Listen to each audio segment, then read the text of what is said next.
Sir आप mute में है सर। जी जिनेंद्र। जी, फिर भी आप समझ गए कि मैं क्या बोल रहा हूँ। इट मीन्स आज आपका थॉट प्रोसेस पॉजिटिव है। अब थोड़ा सा अपना फेस, आप जो है ना फेस पे देखिए। Yes sir yes sir. Form 2, the Patent Act 1970 39 of 1970 and Patent Rules 2003 complete specification C section T and 10 and Rule 13। तो ये प्रीफेस आपको समझ में आ गया, यानी परफेक्ट है ये एकदम। Yes sir. Okay. A fire resistance wires wires, हाँ ऐसे मत कीजिएगा, अगर गलती हो भी गई हो तो फिर ऐसे नहीं लिखना है हमें। लिखना है तो एक ही साथ में लिखना है, एंड प्रोसेस दे रहा हूं। ओके, आप प्रोसेस पे फोकस कर रहे हैं। Applicant name and address, preamble to the description, the following specification particularly describe the invention and the manner in which it is to be performed।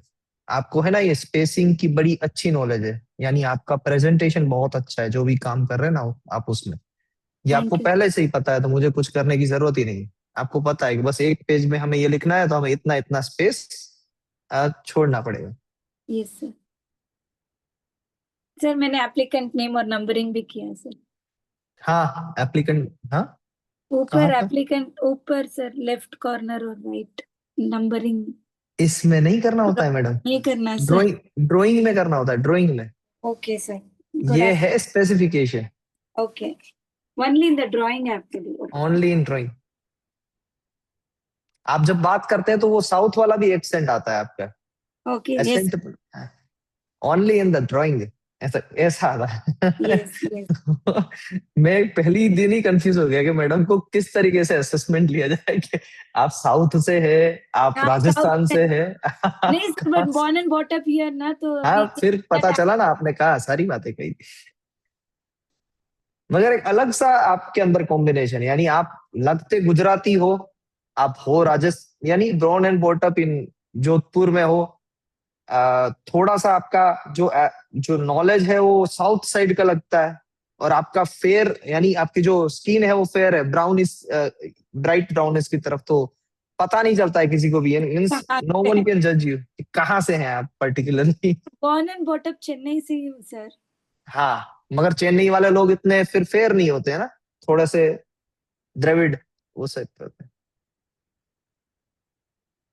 चलिए, this invention. Field of invention, this invention relates to, ये पहले तो starting आपने सही की है, perfect है। हाँ हाँ सही है, electrical fire resistance wires, the invention, फिर ये आपने, हाँ the invention more particularly relates to a conductor wrapped with the inorganic material that Provides provides electrical insulation around the conduction, which has fire resistance wrapping. Perfect. The many these minerals minerals thermal and dielectric properties provide good fire resistance and high insulation values. values, तो बस ये एकदम perfect है। Means यहाँ पर आपने जो दोनों चीज, वैसे दो चीज समझा था, category we have to write and we have to write how it works. Use, ये चीज ही है। अब यही जो बात है ना, मीन्स क्या लिखना है वो ज्यादा इम्पोर्टेंट नहीं है, कैसे लिखना है वो ज्यादा इम्पोर्टेंट है। क्योंकि वहां पर जो इवेल्युएटर बैठे हैं वो भी समझ रहे हैं कि you are not professional patent agent, means आप प्रोफेशनली वर्क नहीं कर रहे हैं, बट आपको ये पता होना चाहिए कि किस तरीके से प्रीफेस लिखा जाता है।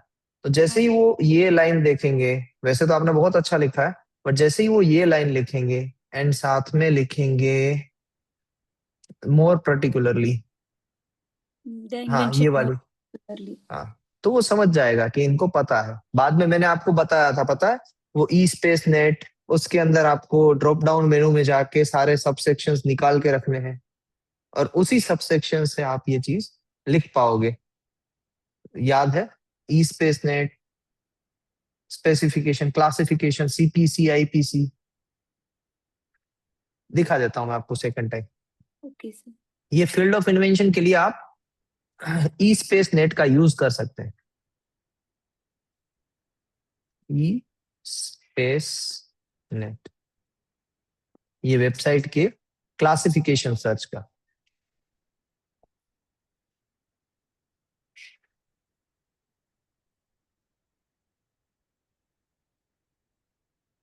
ओके, ए फायर, ए से स्टार्ट हुआ, एकदम परफेक्ट है। Fire resistance wires comprise, fire resistance wire के बाद कोमा आएगा यहाँ पर, यस। वो आप भूल गए, कोलमन दिया है। ए मेटालिक वायर कंडक्टर 1 सही है। ए 2 लेयर 2 3 ऑफ माइका टेप सही है। ए पीटीएफई लेयर सही है। एंड भी लिखा है आपने मगर छोटा सा लिखा है। ए ईटीएफई लेयर सही है। फिर ये क्या लिखा है, dependent claim, the fire resistance wire is claimed in claim 1 comma, पूरा स्ट्रक्चर सही है। wherein the 2 layer 2 and 3 is composed of a micaceous material in the form of a mica paper tape which is wrapped about the bore bare cable by convention. bare cable, ये cable है madam, हाँ जी sir, cable by bare cable by conventional cable taping cable taping equipment or by direct feed into extrusion head. extrusion heads. Okay, तो आपका structure भी सही है और आपने कनेक्शंस के बारे में और मटेरियल के बारे में बताया है, तो ये डिपेंडेंट क्लेम भी सही है, इसमें कोई भी गलती नहीं है कहीं पर भी। Thank you sir. मैम सही लिखते हैं आप, आपको समझाना ही होता है, मीन्स ज्यादा मुझे नहीं लगता है कि आपको ज्यादा प्रिपरेशन करवानी होती है, आप सारी चीजें आपको पता ही होती है। सर आपने जिस तरीके समझाया मेरे दिमाग में वो चीज बैठ गया सर। हाँ, तो बस एक बार आपके दिमाग में जो चीज बैठ गई, फिर सामने वाला हाथ जोड़ता है कि मैडम अब बस करो, हो गया। वो you explained it so well actually. Thank you very much madam. आपको पता है तारीफ कैसे करनी चाहिए। I am very honest. Well, you are, yes you are ma'am. A method of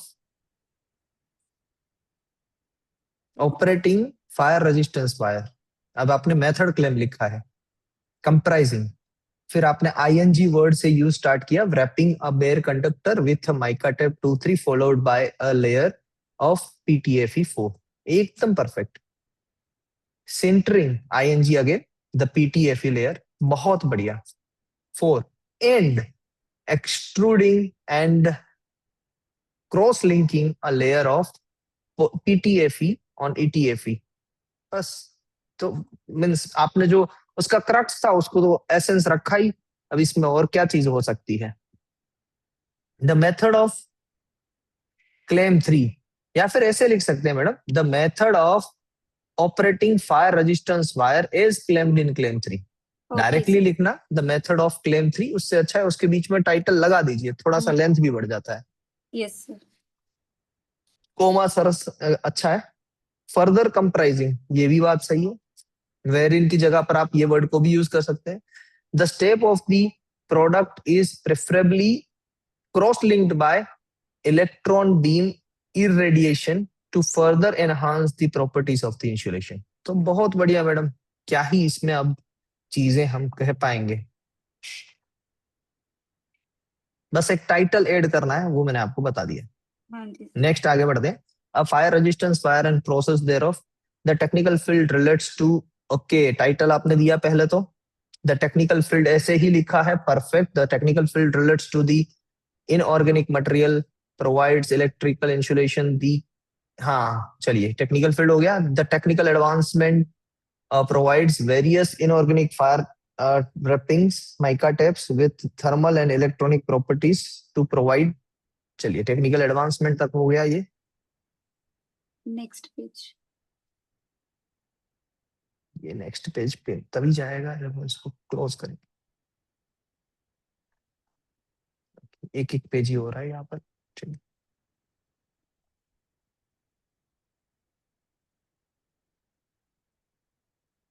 Yes. Good fire resistance and high insulation. फिर last में बचा the principle use of the material are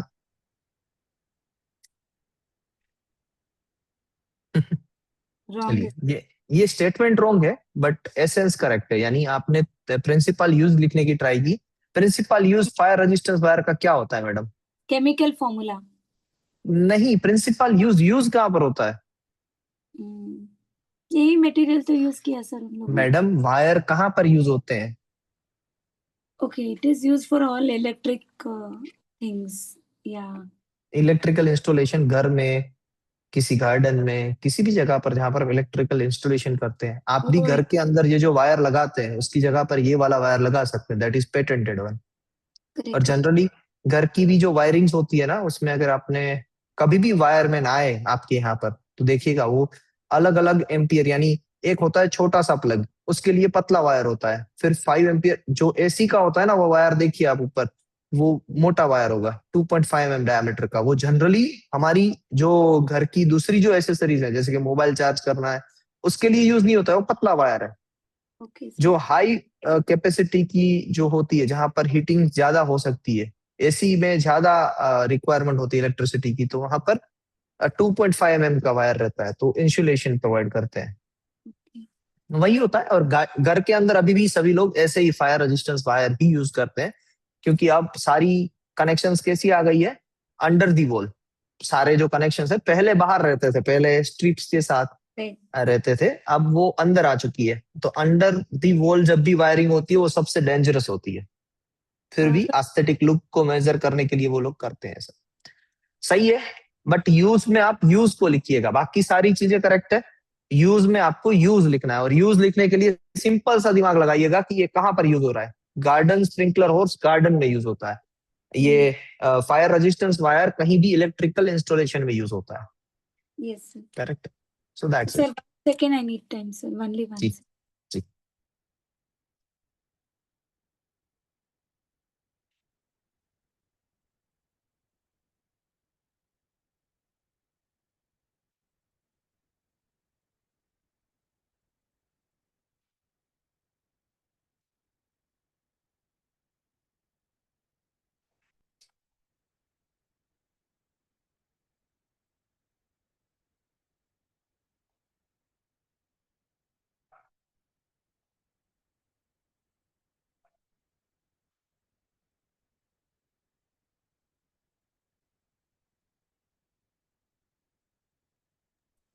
Yes, sir.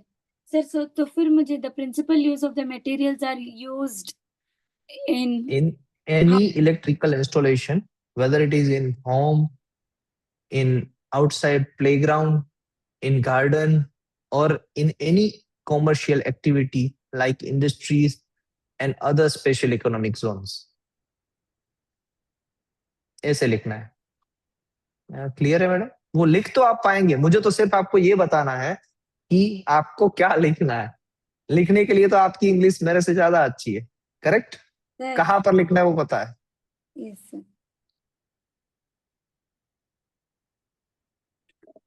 Every day I will do one drafting. Talking. इसको कहते हैं interest creation. अगर आप इसी तरीके से इंटरेस्ट क्रिएट करके लिखते रहे ना मैडम, तो फिर ये चीजें कुछ नहीं है। ये बहुत मीन्स एक पेटेंट एक्ट आपने इतनी पढ़ाई की है, ये तो सिर्फ एक सब्जेक्ट है, इसमें बहुत ज्यादा देरी नहीं लगती। अगर इतना इंटरेस्ट क्रिएट हो गया, मैं डेली बेसिस पे एक ड्राफ्टिंग करूंगी। बट प्रोवाइडेड, मैं आपसे फिर से कह देता हूँ, गौरव सर आज बीमार हो चुके हैं, Oh, तो मैंने आपको पहले दिन ही बोल दिया था, ना ही मैं सिर्फ आपको कह रहा था बट सभी को कहता हूँ, ये जो 2 महीने हैं वहां पर भगवान बस एक चीज ना दे किसी को, वो है बीमारी। होता yes. क्या है मैडम, अब आपको जैसे ही आगे लेके जाऊंगा वो उतने ही पीछे चलते जाएंगे।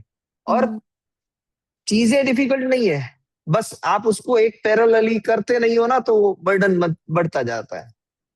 Correct. सर फिर इसमें आप आज एक कुछ सिखा दीजिएगा सर, समरी और anything, so that I can add. हाँ मैडम, डेली बेसिस पे हम ये ड्राफ्टिंग का करेंगे ही। जैसे 3:45 या 3:30 होगा ना, मैं टाइम वहां से स्टार्ट कर रहा हूँ, तो 3:30 या 3:45 होगा, वापस मैं पेटेंट ड्राफ्टिंग के टॉपिक पे चला आऊंगा। अगर उससे कोई पहले यस सर, कोई वीडियो उससे पहले वैसे मेथड क्लेम का तो भी चलेगा सर। सारे वीडियोस तो है मैडम, मगर जनरली ये जो वे ऑफ टीचिंग है ना, ऐसे है बातें करने के टाइप पे।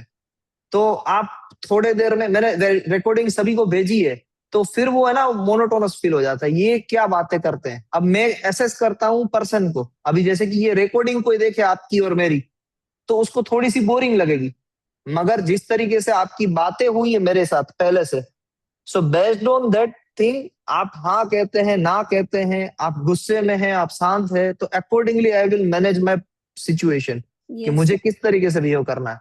कल मैंने जिस तरीके से बिहेव किया था आपके साथ, उससे आज अलग है, क्योंकि आज मुझे अलग से ग्लिम्स आ रही है, कल मुझे अलग से ग्लिम्स आ रही थी।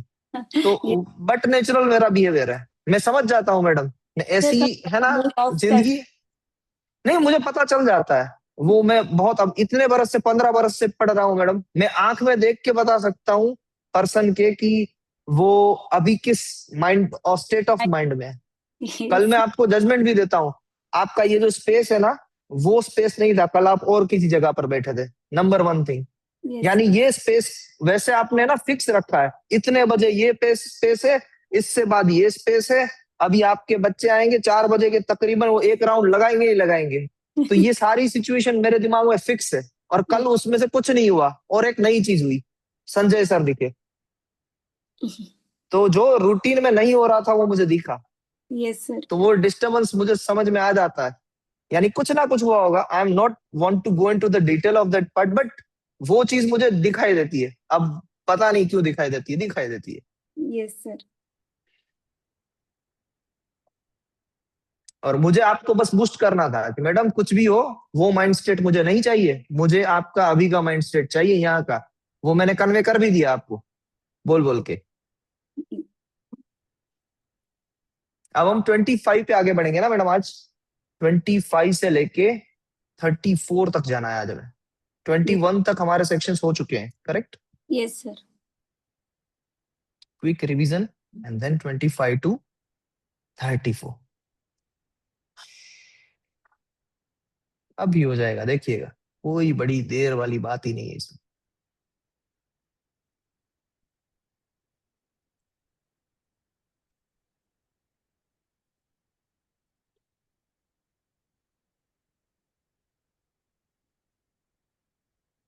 और ये 34 यहां तक हमें जाना है बस, और एक रिवीजन की पूरी सीट निकाल।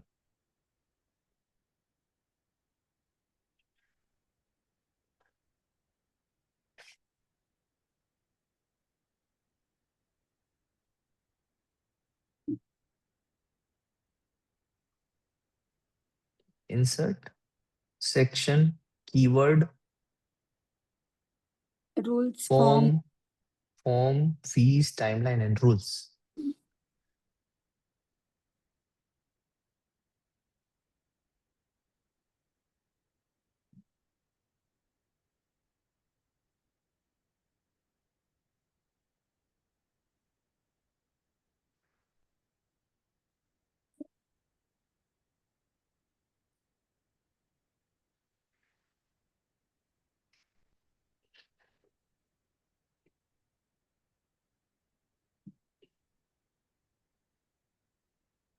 अब आपको पता है madam, section 1 Section 1, Territory of India, Central Government make rules. And act by Act 1970, Patent parliament to Parliament, yes. Definition में इन्वेंशन की definition In capable of industrial application. And Invention, inventive step. economically significant and क्या prior art, state of prior art. एक तो abstract का ही part है, economically significant और technical advancement. और both Non or both or and and yes, non and obvious to the person, state of prior art. Skill in the art. Skill in art. Okay. Non-obvious. Non-obvious याद था sir मुझे, but one more time I will revise. इसमें आप कौन से art, आपकी कौन सी art अच्छी है, मीन्स आप क्या अच्छा करते हैं सबसे अच्छा? सर मैं ड्राइंग वगैरह अच्छा कर लेती हूँ सर। ड्राइंग। ओके, तो स्किल इन द आर्ट, वो आपकी आर्ट है, you are skill in that art. हाँ, you are skill in phonics. Phonic phoenix क्या, फोनिक्स, हाँ फोनिक है फोनिक ना। फोनिक्स। Phonic, phonics. हाँ फोनिक। फोनिक्स तो वैसे वो जो एक जो सींग वाला जो घोड़ा होता है उसे कहते हैं ना, फोनिक्स किसको कहते हैं? सर नहीं सर, बट जैसे कि ना अभी छोटे बच्चे ABCD जैसे सीखते हैं सर, उनको साउंड्स को ब्लेंड करवा के ना पढ़ना सिखाते हैं। Otherwise how will they oh, read the sentences? The age हाँ। of 3.5, if you want to make them read sentences like this is the cat, this is, उनको ना अंदाजा नहीं लगाना, they have to read it, they have to understand. इसको क्या कहते हैं, ये वाला जो होता है ना, यूनिकॉर्न और कहते हैं इसको, यूनिकॉर्न यूनिकॉर्न, कहते हैं। यूनिकॉर्न जो यूनिकॉर्न गर्ल्स को बहुत पसंद आती है। यानी देवी देवताओं का घोड़ा, वो होता है unicorn. Okay, phoenix. Phoenix, yes sir. Sound को ब्लेंड करते हैं सर, साउंड्स को ब्लेंड करना, उसको सेग्रीगेट करना, and with that they read books like जैसे सेंटेंस ई, लाइक। like that. And उसमें spelling rules होते हैं, जैसे one small thing I will tell sir. Sick, okay, you can just write, I will tell you, sick, SICK, sick. it may it is very interesting actually. Okay. And sir, no sir, in that only you write, we will erase it. What should I write, sir where आप should I अपने write? Page, अपने presentation page पे, अच्छा, just write sick and write pink. We will erase it sir.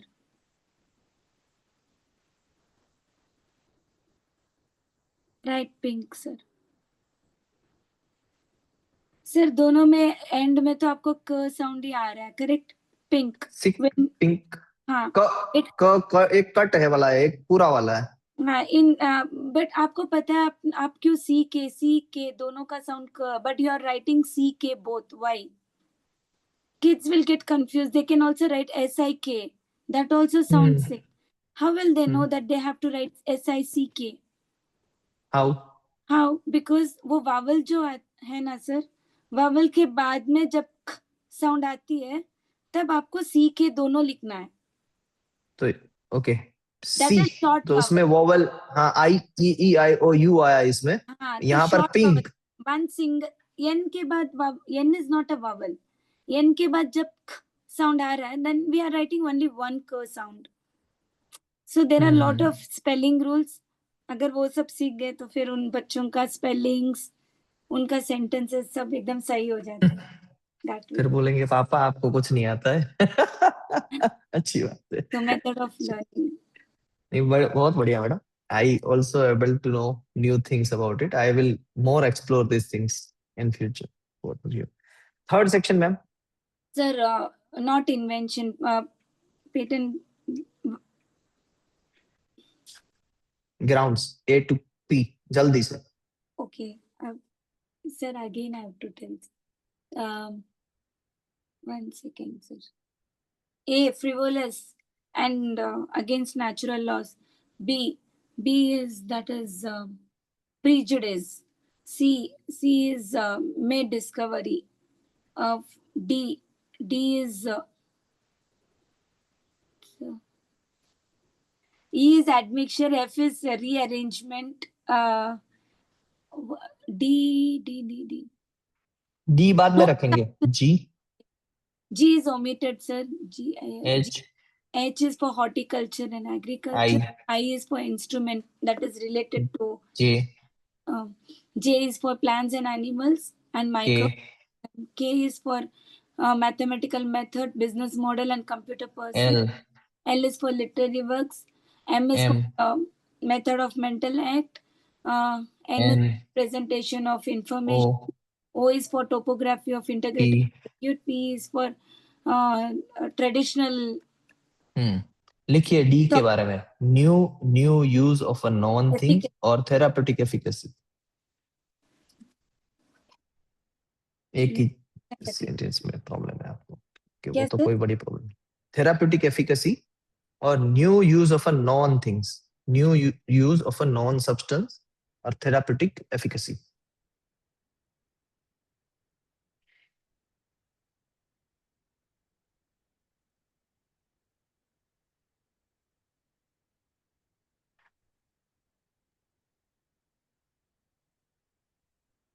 Yes. For invention that is related to atomic energy is not patentable. Then 5 is omitted. 6, person entitled to apply for a patent. कौन होते हैं?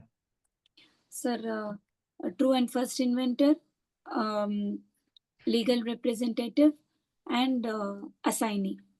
And reciprocity that comes under section 134. चलिए section 7। Sir इसमें form 1 भी आएगा sir, person entitled to 6th में form 1600, form of application next 7। इसमें rule number 10 में क्या है? contents of sorry, rule number 10 is all about specification. So no Section 10 is all about specification. either Rule number 10, proof of right. proof of right. Yes, sorry, proof of right. That to be submitted within 6 months 6. from date of filing. Yes, and one invention, one this one sir. One patent for one invention, PCT की timeline, triplicate copies, and Triplicate ISR की timeline, 3 ISR months. 3 months sir. 2 timeline है। To 9 months and 3 months, whichever expires later. आपको जल्दी से answer नहीं देने हैं, perfect answer देने। Yes sir. जी, section 8। Statement and undertaking for in application. Form 3, no fee. So it has to be applied before grant we have to apply. No. 632 plus 3 Within 6 and months, then 3 months from FER, 2 months if controller orders, extension 3 months. Then sir इसमें extension of fees भी है 480। कितना है? 480 rupees. 2000 rupees per month. Okay, 2000 rupees per month. Rule number कौन सा applicable है? Rule number 12। okay. देखिए madam, form कौन कौन से यूज होते हैं? Form 3 and form 4। 3 multiplied by 4, 12। Okay. 9 Complete and provisional specification. कितने महीने में फाइल करनी होती है? Sir, form 2 sir. 2 fees 0। No fees. कितने महीने में फाइल करना होता है? 12 months sir. पोस्ट डेटिंग कब तक कर सकते हैं? 6 months sir. Okay. The rules also. 10। Rule 13. हाँ, रूल 13। रूल 13 से हमने क्या निकाला था? स्पेसिफिकेशन। ठीक। अब 10 में क्या टाइटल है? Contents of specification. Perfect. Form number कोई एप्लीकेबल यहाँ पर? 5। Sir, declaration of declaration of इन्वेंटरशिप। inventorship. Timeline उसकी? Sir, C is complete specification 1 month plus 1 month. और 1 मंथ का एक्सटेंशन कैसे? Bye filing form number 4. उसके रुपीस आपने जो अभी बताए थे वो 480। Sir, वो ये यहाँ मैं पर है। एक बार last I have to write sir. This 3 हाँ things. मैडम, ये पूरा ये है ना, आपको लिखने की जरूरत होगी, डेली बेसिस पे आपको करना है। कल आपने ये सबमिट किया, मैं आपको बोलने वाला था, आपने ये सबमिट नहीं किया। ये भी आपका टास्क था ना, आपने पूरा स्पेसिफिकेशन किया। I am able to understand your, आप जैसे ही यहाँ से 2 घंटे देखने के बाद फिर आप वो बस बच्चों का वो पढ़ाई देखते हैं, फिर हस्बैंड की बातें, वो पूरा होता है। तो बहुत, एक लड़की की लाइफ लड़कों से तो डिफिकल्ट बहुत ज्यादा होती है, दैट इज फॉर श्योर। और फिर भी आप ये मैनेज करते हैं, तो कहीं ना कहीं है ना, आप वो है, it's a in warrior kind of thing in you. तो बहुत, यानी आप ऐसे वेरी बोलते नाइस। तो नहीं है, मगर ऐसे आप गुंडे जैसे वुमन है, गुंडे जैसे हैं। वो दिखते नहीं है आप, मगर आप जिसके सामने चले गए ना, अगर आपने सुन लिया कि इसको मुझे पछाड़ना है, इसको मुझे दिखाना है, तो फिर आपका वो चामुंडा वाला रूप आता है सामने, और फिर भाग जाते हैं लोग। तो बहुत पक्का है आपका थॉट प्रोसेस, ये करना है या नहीं करना है, फिर वो टाइम पे आप उस चीज को प्रेफरेंस देते हैं। मुझे ये चीज कभी कभी डर आती है आपसे, मीन्स आप जितने, कोई भी पर्सन मेरे सामने अगर सामने आ जाए ना, आंखें दिखा के गुस्सा कर देना, तो मैं उससे डरता नहीं हूँ। जो बंदा गुस्सा नहीं करता है ना, कंट्रोल करता है गुस्से पे, जैसे कि उनसे आप स्माइल करते हो, सर। बहुत डरने वाली बात है। यानी आपका गुस्सा भयंकर होगा, भयंकर, वो मैं लिख के दे देता हूँ। मगर होगा कभी कभी, ये भी बात है फॉर श्योर। चलिए, वो डिसिप्लिन रखने के लिए अच्छा भी है, मगर कभी मेरे सामने ना आ जाए भगवान से वही प्रार्थना, वरना सर गए लेकिन काम से। अभी तक किसी को बहुत सी I will limit myself if somebody harms me. वही तो प्रॉब्लम है, जब लिमिट क्रॉस होगी तब क्या होगा? Then no calculation will work. चलिए, यहाँ पर और एक टाइमलाइन है बायोलॉजिकल मटेरियल की, वो क्या है? डिपॉजिट कब? Sir on or before date of filing biological material or 3 months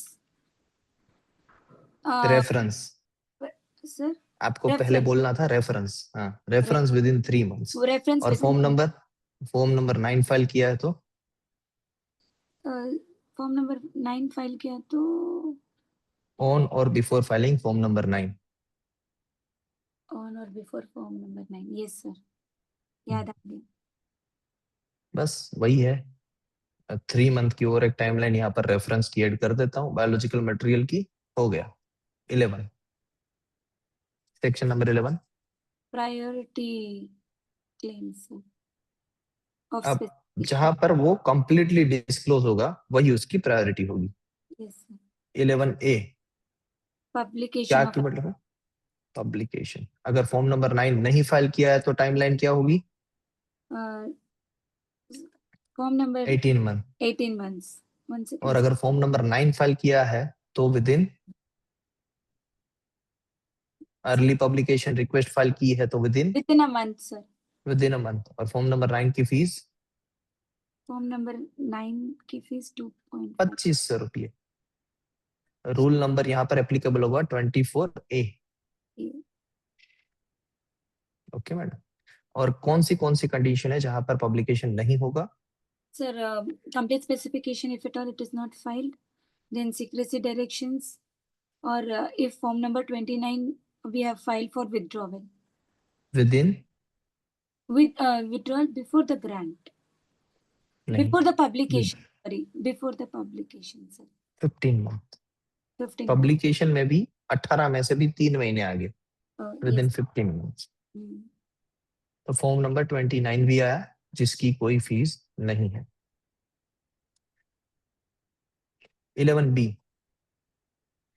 Request for examination form form number, 18 and 18A fees, 4,000 and 8,000 timeline.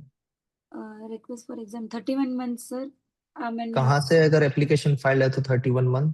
sir 15th March 2024 2024। अगर उससे पहले होगी तो 48 months sir रूल कौन सा एप्लीकेबल है? 24B and 24C। see 311 and 2 115 days, याद है? yes sir याद है sir okay, 12। E to C C to FER then FER to applicant yes ma'am. Examiner, अब एग्जामिनर आपकी एग्जामिनेशन करते हैं, examination of application कब करेंगे? आफ्टर पब्लिकेशन, वरना नहीं करेंगे। yes sir क्या क्या चीजें वो चेक करेंगे? sir whether it is novel or not hmm, or okay first thing is just then secrecy direction they will check hmm, am I wrong sir no, you are not wrong. In fact you are having your own instinct into it. आप thought process में वहां पर बैठ गए कि examiner सबसे पहले यही चेक करना चाहिए कि सिक्रेसी डायरेक्शन वहां पर है कि नहीं। ये मैडम ये बात है ना आपकी, वो आपकी इंस्टिंक्ट समझाता है, पता है कि आप ऐसे पर्सन हो कि एथिक्स के विरुद्ध नहीं जाना चाहिए।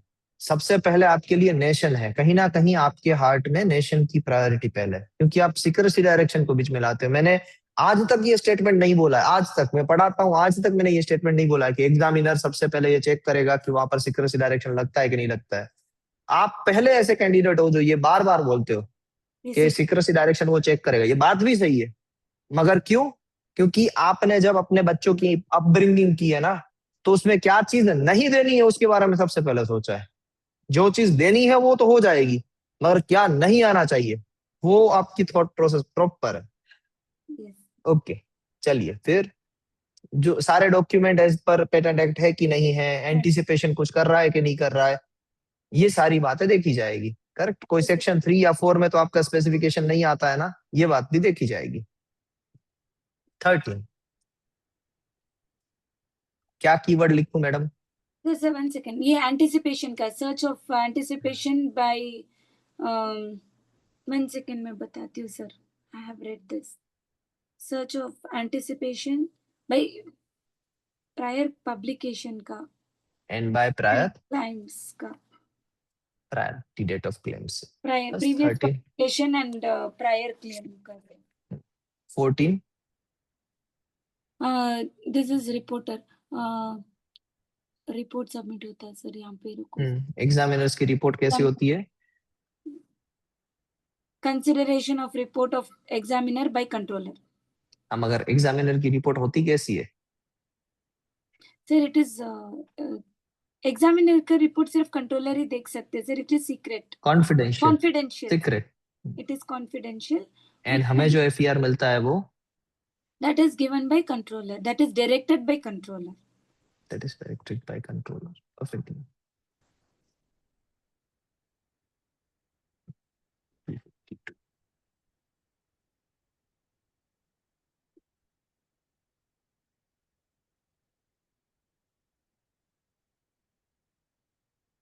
15, सर 15 अभी यहाँ से लीजिए sir. Power of controller to refuse और अमेंड एप्लीकेशंस इन सर्टेन. बस वो टाइटल इटसेल्फ ही बता देता है वो क्या है। 16, divisional application, power of controller to make order. कब क्या डिविजनल एप्लीकेशन एप्लीकेंट फाइल कर सकता है? Number 1 question. Yes he can file. Provisional के लिए कर सकता है कि नहीं? सर प्रोविजनल के लिए नहीं. कर ही सकते कैन हैं। Do. Yes yes he can do. Yes. Complete के लिए कर सकते हैं कि नहीं? He can do. Okay, and controller अगर डिमांड करे तो कर सकते हैं कि नहीं? यस कर सकते हैं सर. कब करना होता है? Before the grant. अगर फॉर्म नंबर 18 फाइल किया है पहली एप्लीकेशन का, तो दूसरी एप्लीकेशन का फॉर्म नंबर 18 कब तक फाइल करना है? Sir 6 months for further application. Same date, अगर फाइल हुआ है पहले का तो सेम डेट पे, सेम अगर डेट. फाइल नहीं हुआ है नहीं हुआ है फर्दर एप्लीकेशन के 6 months के अंदर. एंड और 31 months from the priority 31 months from the priority whichever expires. Later. हो गया। और जो डिविजनल एप्लीकेशन है वो उसमें टर्म कहाँ से स्टार्ट होगा? टर्म हाँ, रेफरेंस नंबर डेट एड ऑफ होगा। फाइलिंग से स्टार्ट होगा सर. फॉर्म नंबर यहाँ पर भी 1 ही लगेगा एंड फीस उसकी 1600 रुपये ही होगी डिविजनल फाइल करने के लिए भी, बिफोर ग्रांट कभी भी करना है। Rule number 24D। Okay. Yes.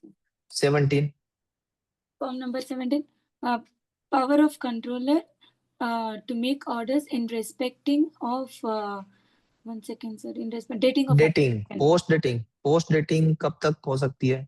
6 months. उसकी रिक्वेस्ट कब तक फाइल की जानी चाहिए?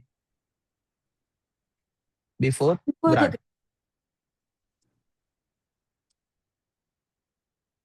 एंड जब रीफाइल्ड हुआ हो तब भी कंट्रोलर कह सकते हैं कि ये आपकी फाइलिंग डेट है, ऐसा माना जाए in case of amendment of specification. याद है नहीं है? याद है सर. हाँ, रिफाइल. और एंटी एंटी रेटिंग याद है? आज आपने प्रोविजनल 1 फाइल की, 6 महीने के बाद प्रोविजनल 2 फाइल की, तो भी 6 महीने बाद वाली प्रोविजनल 2 को भी कौन सी डेट मिलेगी टर्म के लिए? आज की डेट। आज की date. Antedating. 18. Power of controller in case of anticipation. and अगर सेम डेट पे then सेम डेट पे दोनों एप्लीकेशन फाइल्ड है, सेम सिमिलर एप्लीकेशन, तो दोनों कोई पे एंटीसिपेशन होगा, yes, रेफरेंस दोनों लगेगा, मगर एंटीसिपेशन नहीं माना जाएगा. yeah, एंटीसिपेशन सिर्फ दो ही चीजों से हो सकता है, प्रायर पब्लिकेशन या फिर प्रायर क्लेम. claim से 19. in case of potential infringement. Case समझाइए, कब होगा पोटेंशियल इन्फ्रिंजमेंट?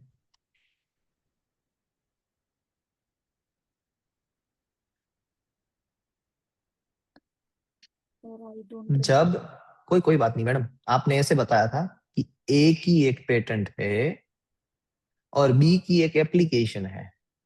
ए की पेटेंट में जो क्लेम है वो बी की एप्लीकेशन में प्रेजेंट है, तो बी की एप्लीकेशन ए की पेटेंट को क्या कर रही है? इन्फ्रिंज कर रही है सर. पोटेंशियली इन्फ्रिंज कर रही है. That's it. Yes sir. और बी की एप्लीकेशन में ए की पेटेंट का रेफरेंस दिया जाएगा. That is the outcome of it. 20. हाँ, ये क्वेश्चन, ये दोनों केस में 18 और 19 में रेफरेंस कब रिमूव हो सकता है? Sir, in case if he withdraws the application. सही बात है, सही बात है मैडम. बस आपने जो बोला वो क्रक्स आ गया कि उस एप्लीकेशन का अगर विड्रॉवल हो जाता है, अबेंडन हो जाता है या क्लेम वहां पर अमेंड हो जाता है, तो उस केस में दूसरी जगह पर जहां पर रेफरेंस है वो निकाल सकते हैं. Yes. 20. 20 किसके लिए है madam? Section Sir, this is for substitution, sir. Substitution. Substitution में So once. फॉर्म नंबर जी.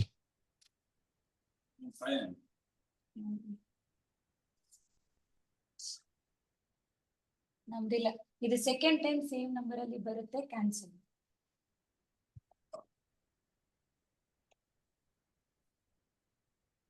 Sorry sir. सर, ये बहुत बड़ी स्कैम चल रही है सर. किसमें madam?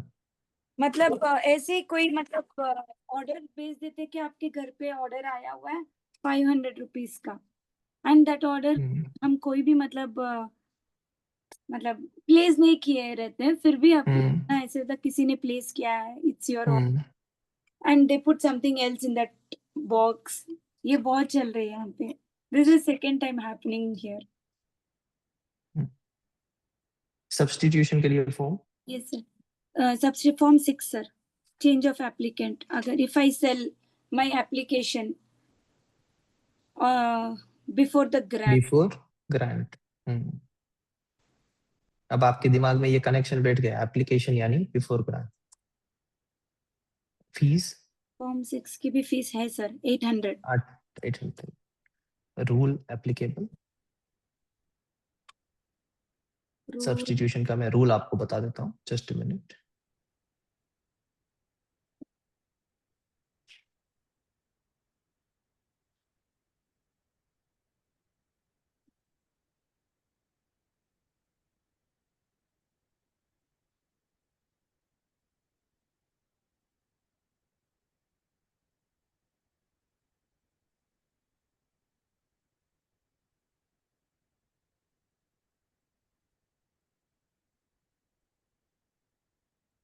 Thirty four, 35, 36.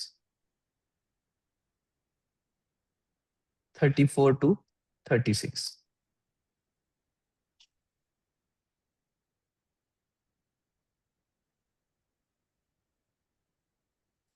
Twenty-one section में last section for revision. FER reply. Yes sir, yes sir. Time for putting application in order of grant.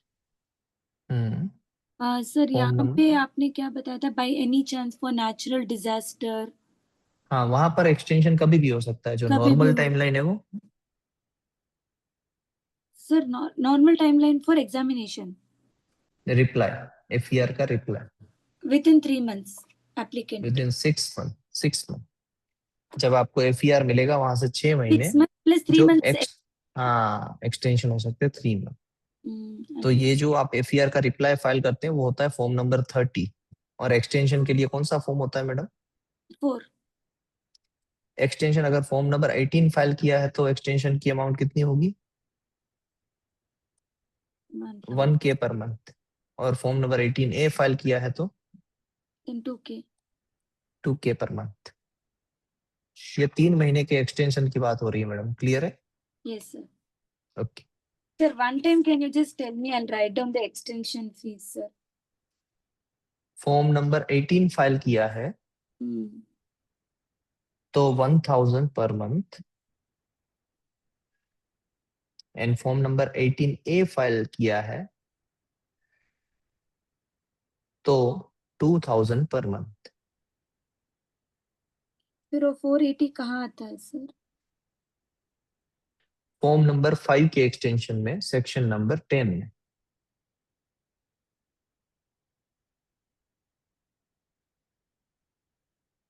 $480 and one more it comes no sir, 2500. Section 8। Section 8 form, if form 3 is not submitted sir. Within the timeline, then extension of form 3 by 2000 per month.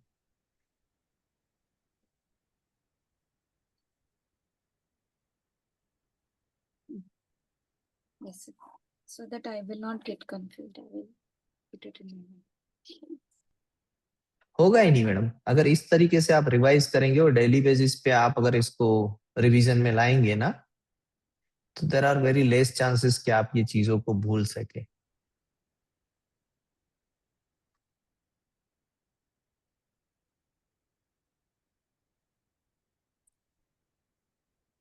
Sir आपके जैसे एक physics teacher मुझे मिली थी sir, जिन्होंने ना इतना revision करवाया पढ़ाया। So for 200 out of 200 I scored 193 because 7 marks I couldn't finish my exam. One question I left. Madam ये जो रिवीजन होता है ना, याद रखिएगा, यही चीज आपको कॉन्फिडेंस देती है। Actually sir. अगर आपने रिवीजन नहीं किया, काफी टाइम हमारा माइंड टीडीएस हो जाता है। आज आपको अच्छा लगेगा, थोड़ी देर के बाद ये हमारी नेचर है। चाहे मैं आपके साथ फिर लंबे समय तक रहूं, ये 1-2 महीने के लिए कोई प्रॉब्लम नहीं होगी, बट जब एक टाइम ड्यूरेशन बढ़ता है ना, फिर सामने वाले की चीजें हमें मोनोटोनस फील होने लगती है। Yes. तो याद रखिएगा उस टाइम पे भी रिवीजन करना भले ही मोनोटोनस लगे बट रिक्वायर्ड है। वही करने से आपकी कॉन्फिडेंस बढ़ेगी। और जो भी पर्सन जिंदगी में कभी भी कॉन्फिडेंस लूज कर चुका हो, जनरली ये होना चाहिए था बचपन में कि हम कॉन्फिडेंस लूज करें और अचीव करें। अब बचपन हमारा ऐसा हो गया कि मदर फादर हो गए कैपेबल, तो बचपन में हमें कॉन्फिडेंस रहता है कि हम अनसोल्ड क्वेश्चन को भी सोल्व कर लेंगे मम्मी पापा से पूछ के। मगर मम्मी पापा अनसोल्ड क्वेश्चन जो छोटे छोटे होते हैं वो सोल्व नहीं कर पाते हैं और कहीं ना कहीं उनकी नींद बिगड़ती है और डिप्रेशन में आते हैं। तो उसका भी आंसर छुपा हुआ है रिवीजन में कि आपने डेली बेसिस पे अपना टाइम कितना वो थॉट प्रोसेस पे लगाया जो जिसमें आपको नहीं लगाना चाहिए था। आप जितना फ्रूटफुल वर्क करेंगे, मान लीजिए कि आप एक वर्किंग वूमन है, मेरे जो ब्रदर जैसा एक फ्रेंड है राहुल, उनकी वाइफ है दीपाली मैम, दीपाली भाभी, सी इज गायनेकोलॉजिस्ट। तो अब उनके घर में ये छोटी सी बात हुई थी कि घर पे काम मैडम करेंगे कि नहीं। छोटी सी बात है ये मेरे लिए, अनफॉर्चुनेटली मैं वहां पर था, तो उन्होंने मुझसे कहा कि करेंगे कि नहीं। मैंने कहा कि अगर वो उनसे कुछ ज्यादा कर सकते हैं, जो देखिए जो काम है घर का वो कर सकते हैं, मैडम कर सकते हैं, बट मैंने कहा कि अगर उसी टाइम पे ऐसे पर्सन की वो डिलीवरी कर सकते हैं जहां पर कोई और काम नहीं कर सकता है, तो फिर उन्हें डिलीवरी करने के लिए जाना चाहिए रादर देन घर के काम करें। तो घर के काम के लिए पर्सन रख सकते हैं आप।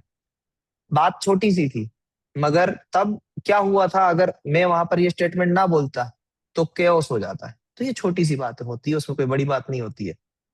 तो चीजों को इग्नोर करना सीखिए और फोकस अपना ऐसे कंस्ट्रक्टिव वर्क में लगाइए। किसी को गिराने में, किसी के बारे में बुरा बोलने में, आप वैसे बोलते भी नहीं है, नहीं बोलते, बट कभी कभी दिमाग में अगर आ भी जाए ना तो उसको इग्नोर कीजिए और अपना टाइम पॉजिटिवली इन्वेस्ट कीजिए। आप देखिए अपना अपने आप आपका सारा चीज पॉजिटिव होने लगेगा। यस।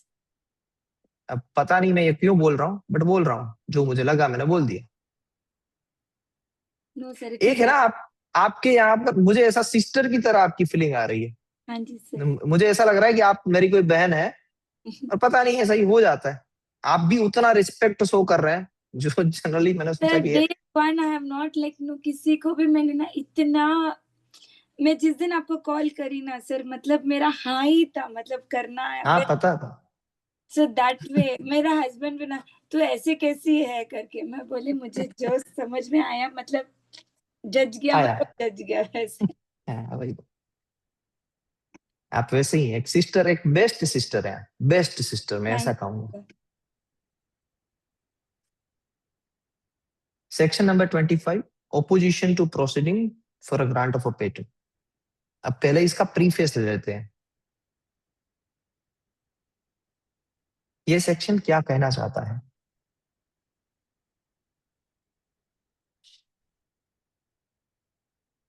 ये सेक्शन कहना चाहता है मैडम यस। कि अगर कोई भी पर्सन, मान लीजिए कंट्रोलर को कहीं पर खामियां ना दिखी एप्लीकेशन में, तो ग्रांट होने से पहले या ग्रांट होने के बाद में अगर किसी और पर्सन को खामियां दिखती है एप्लीकेशन में, तो क्या वो अपोज कर सकता है? जी हाँ, कर सकता है। इसीलिए ओपोजिशन के ग्राउंड्स बनाए गए हैं। सबसे पहली बात, 25(1), 7। ये है प्री ग्रांट ओपोजिशन।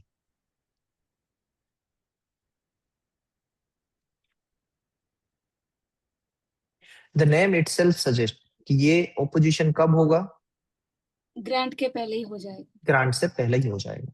कौन कर सकता है? Any person.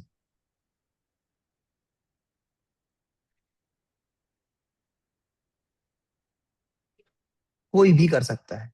कैसे कर सकता है? By filing form number 7A।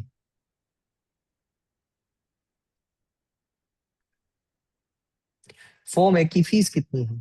4000 rupees. Sir form number 7 या 7A sir, post grant? 7A, 7A pre grant opposition है madam. Okay sir, okay sir.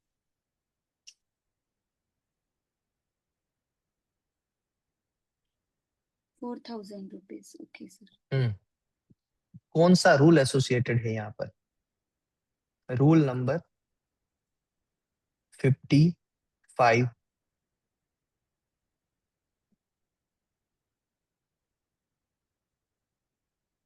ये रूल में कौन सी एक बात लिखी गई है जो खास है? कौन सी ऐसी बातें हैं जो खास है? पहली बात कि पब्लिकेशन से, ये रूल बताता है, ये रूल के अंदर लिखा हुआ है कि पब्लिकेशन से, डेट ऑफ पब्लिकेशन से 6 मंथ में कोई भी ग्रांट नहीं मिलेगी। Nobody will get grant before the 6 months of publication.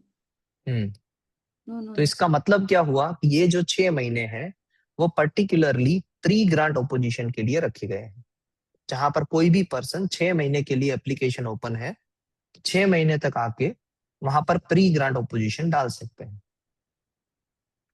Sir one more time, अभी पब्लिकेशन हो गई, तो हम्म पब्लिकेशन होने के 6 मंथ्स के अंदर मुझे ग्रांट नहीं मिलेगी। 6 महीने तक ग्रांट नहीं मिल सकती है। कंट्रोलर that 6 महीने that तक is ग्रांट open नहीं दे for सकते। opposition, that six open months is for open for opposition. opposition. Okay. 6 महीने से ज्यादा कितना भी टाइम लग सकता है, मगर 6 महीने तक ग्रांट नहीं मिल सकती है फ्रॉम पब्लिकेशन।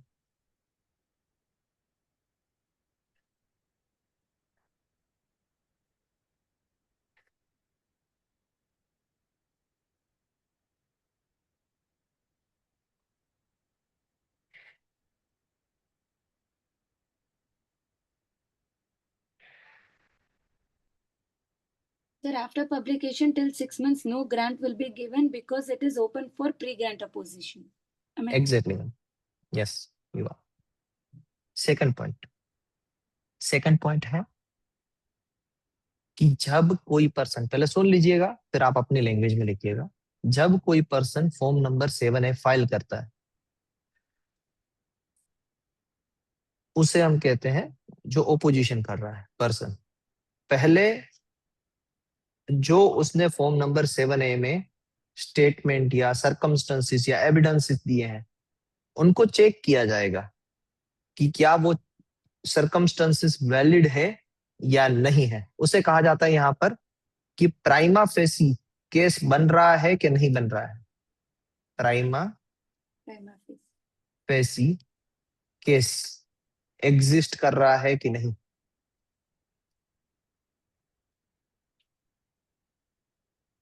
वो चेक किया जाएगा। ये पहली कंडीशन है।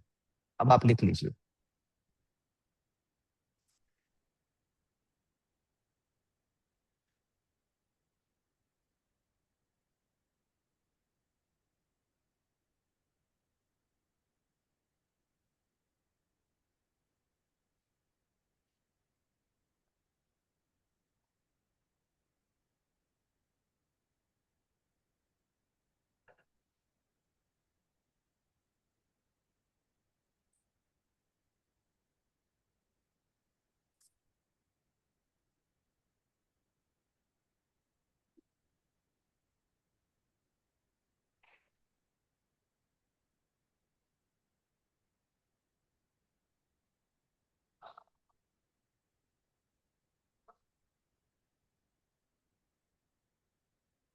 Yes, sir.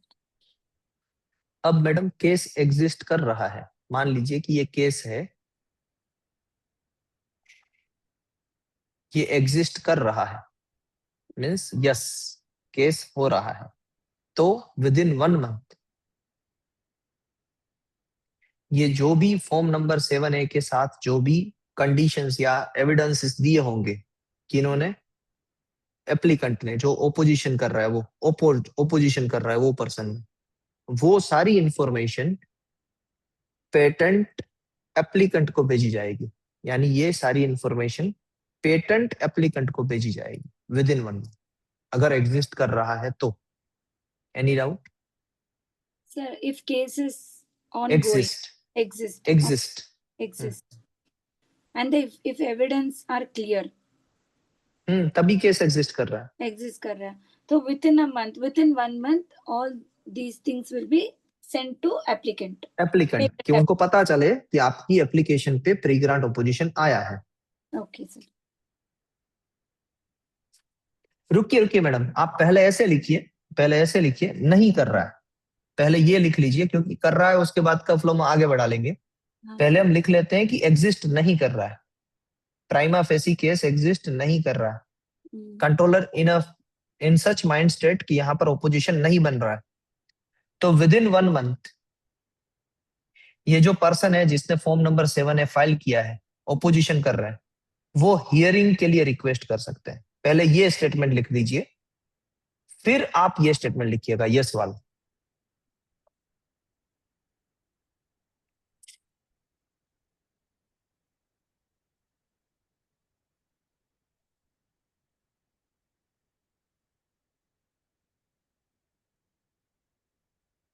No, in the sense proper evidence नहीं है. हाँ, एविडेंसेस है वो रिलेट नहीं कर रहा है।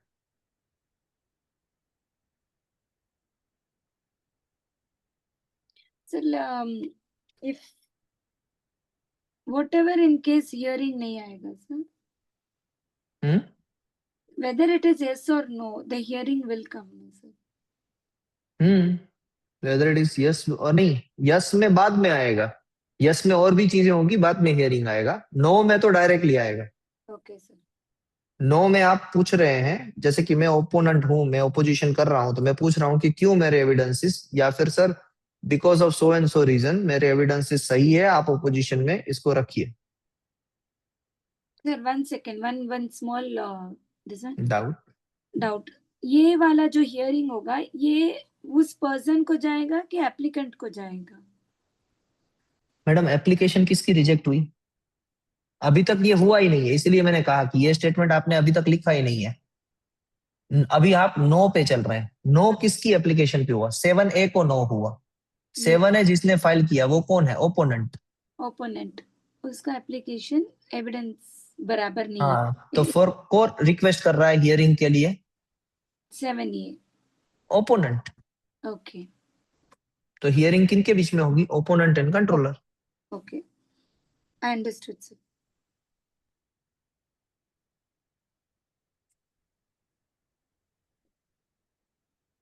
Yes, sir. Understood.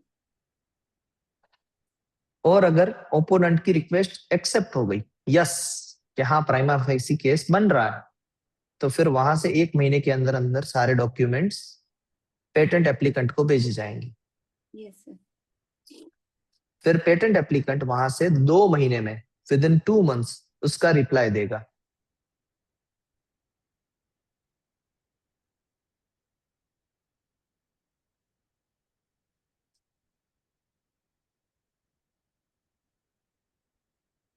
Yes, sir. और अगर नहीं दिया रिप्लाई पेटेंट एप्लीकेंट ने विद इन 2 मंथ्स, Hmm. तो फिर उनकी भी एप्लीकेशन मानी जाएगी abandoned. Okay. Have been abandoned, have been abandoned 2 महीने पहले से ही मानी जाएगी अबेंडेड, पास्ट टेंस में जाके।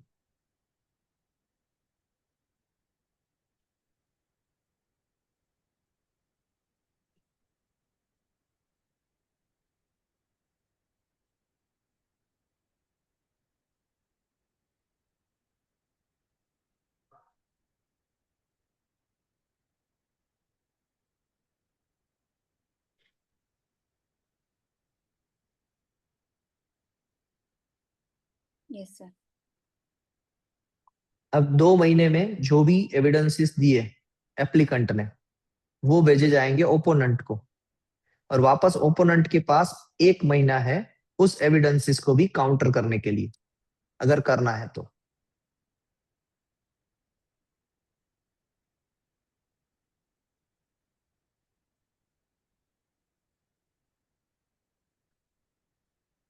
If applicant reply in 2 months,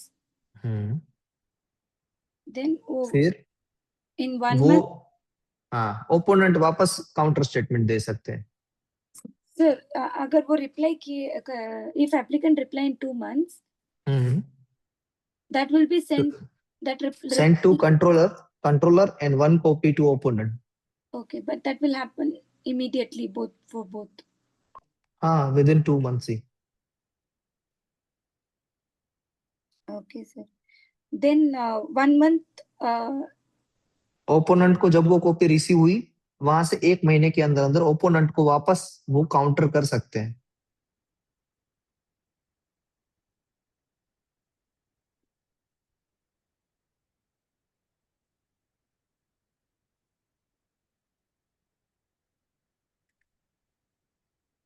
Can counter claim, no counter.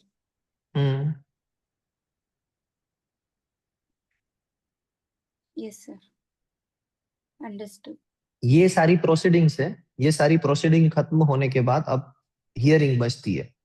फिर कंट्रोलर हियरिंग करेंगे और हियरिंग के अंदर डिसीजन देंगे अपना।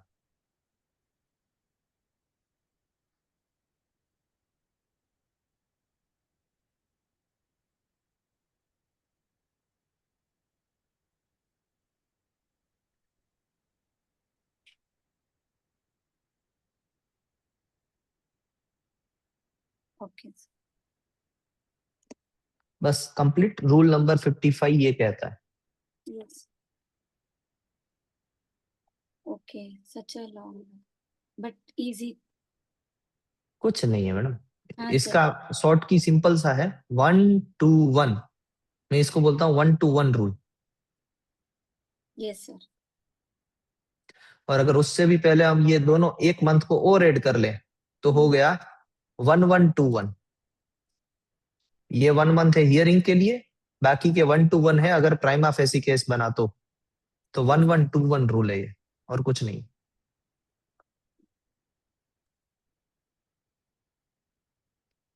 अब आगे बढ़ते हैं पोस्ट ग्रांट ऑपोजिशन के लिए, 25(2).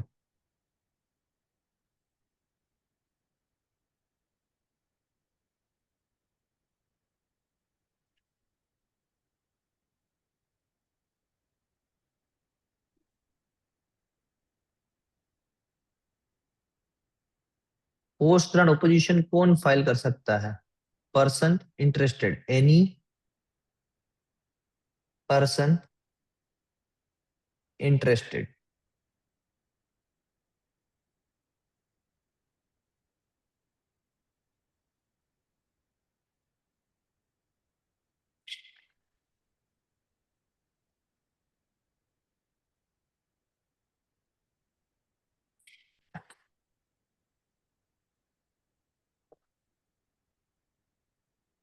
Any person interested.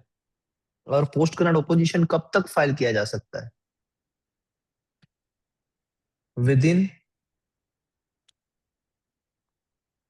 1 year और 12 months from publication of grant. Sir post grant है ना सर, तो after publication. After publication means from publication of grant. Date of publication से 12 महीने में। Date of publication of grant से 12 महीने में। ग्रांट तो मिलनी ही चाहिए, सही है यार। ग्रांट के बाद, ग्रांट के बाद नहीं, date of publication of grant के बाद। मतलब ये ग्रांट के बाद नहीं। ग्रांट के बाद नहीं। मान लीजिए कि आपको मंडे को ग्रांट मिली तो उसका पब्लिकेशन होगा फ्राइडे को। जब पब्लिकेशन होगा तभी तो पर्सन इंटरेस्टेड जान पाएगा ना। ग्रांट तो आपको दे देते हैं कंट्रोलर बाय मेल, आपको मेल में आती है ग्रांट, ग्रांट का सर्टिफिकेट। अब वो उसका पब्लिकेशन होगा तभी तो मैं जान पाऊंगा कि शीतल मैडम को ये पेटेंट पे ग्रांट मिली है। जब तक उसका पब्लिकेशन ही नहीं होगा तो मुझे कहाँ से पता चला? तो बेचारा ग्रांट मिलने के बाद भी 12 मंथ्स तक प्रॉब्लम नहीं है सर। नहीं, पब्लिकेशन ऑफ ग्रांट से 12 महीने में पब्लिकेशन तभी हो जाता है मैडम। मैंने आपको कहा ना कि मंडे को आपको ग्रांट मिली तो फ्राइडे की जो ऑफिशियल गैजेट होती है ना उसमें आपकी ग्रांट पब्लिश हो जाती है। ओके। तो जब पब्लिश हुई आपकी ग्रांट, वहां से पूरी दुनिया जान सकती है कि आपको ग्रांट मिल चुकी है।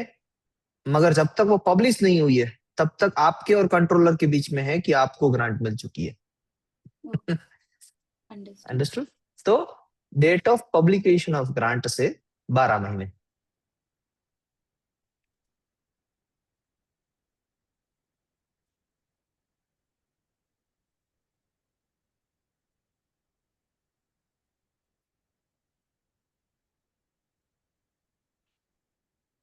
यस कैसे फाइल कर सकते हैं? Form number 7। सर, देन ये जो प्री ग्रांट है ना सर, दैट इज लाइक ये पब्लिकेशन फर्स्ट जो होता है आफ्टर 18 मंथ्स। हाँ सो हाँ, फ्रॉम वो their publication of application. Publication of application होने के बाद की बात है कि 6 मंथ्स तक वी कैन आस्क फॉर नहीं, प्री। 6 मंथ नहीं मैडम, पब्लिकेशन ऑफ एप्लीकेशन से ग्रांट से पहले कभी भी। ओके, ग्रांट से पहले कभी भी वी कैन हाँ फॉर। हाँ, बट एक्ट ने ये 6 महीने का तो प्रावधान रखा ही है। यानी 6 पब्लिकेशन से लेके 6 महीने में तो कोई भी कंट्रोलर ग्रांट नहीं दे सकता है एप्लीकेशन को। यस पर ये पर्टिकुलर टाइम पीरियड रखा गया है प्री ग्रांट ओपोजिशन के लिए। Yes sir. And the other one is post grant. Grant मिलने के 12 महीना तक you can do opposition with form 7। With form 7 it will cost you 8,000 rupees.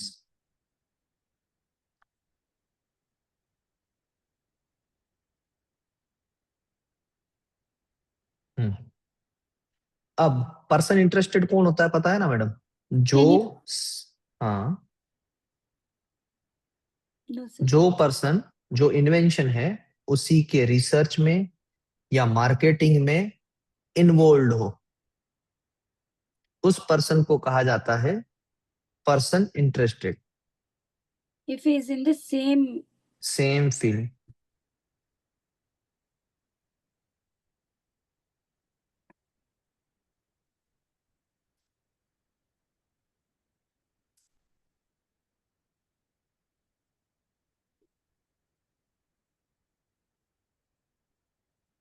Yes sir.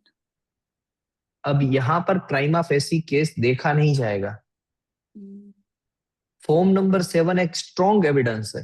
Form number 7 है प्री ग्रांट ऑपोजिशन है, वो एक वीक एविडेंस है।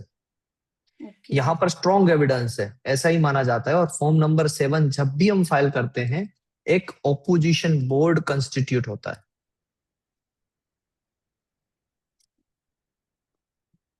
As per rule number 55A and 56, यहां पर क्या होगा, ओपोजिशन बोर्ड बनेगा।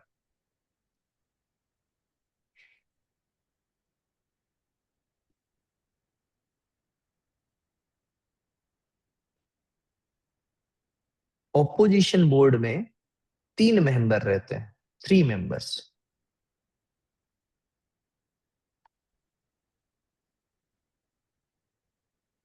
जिसमें से एक पर्सन होता है चेयरमैन,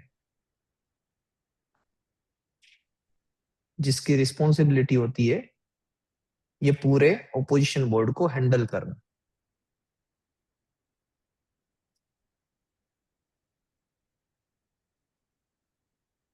यस सर।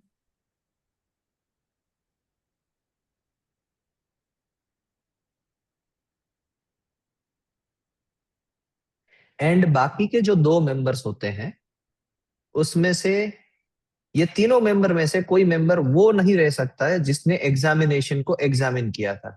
जो एग्जामिनर, जिसने एग्जामिन किया था, वो एग्जामिनर इसका मेंबर नहीं हो सकता है।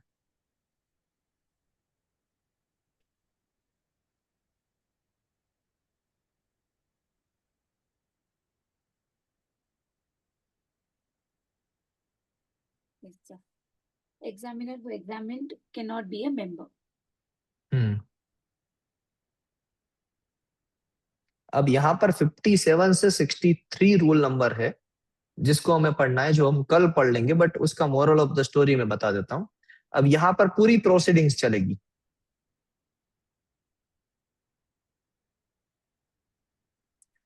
रूल नंबर 57 से लेके 62, नॉट 3, 62 तक की प्रोसीडिंग्स चलेगी। ये प्रोसीडिंग्स हियरिंग के रिलेटेड है। हियरिंग में भी जिसने पहले फॉर्म नंबर 7 फाइल किया है, वो ओपोजिशन बोर्ड को सारे डॉक्यूमेंट सबमिट करते हैं। That is the first step of it. फिर उसके बाद में दूसरा स्टेप होगा कि जो पेटेंटी है, अब यहाँ पर पेटेंटी है क्योंकि ये पोस्ट ग्रांट ओपोजिशन है। ग्रांट के बाद एप्लीकेंट क्या बन जाता है, पेटेंट। पेटेंटी।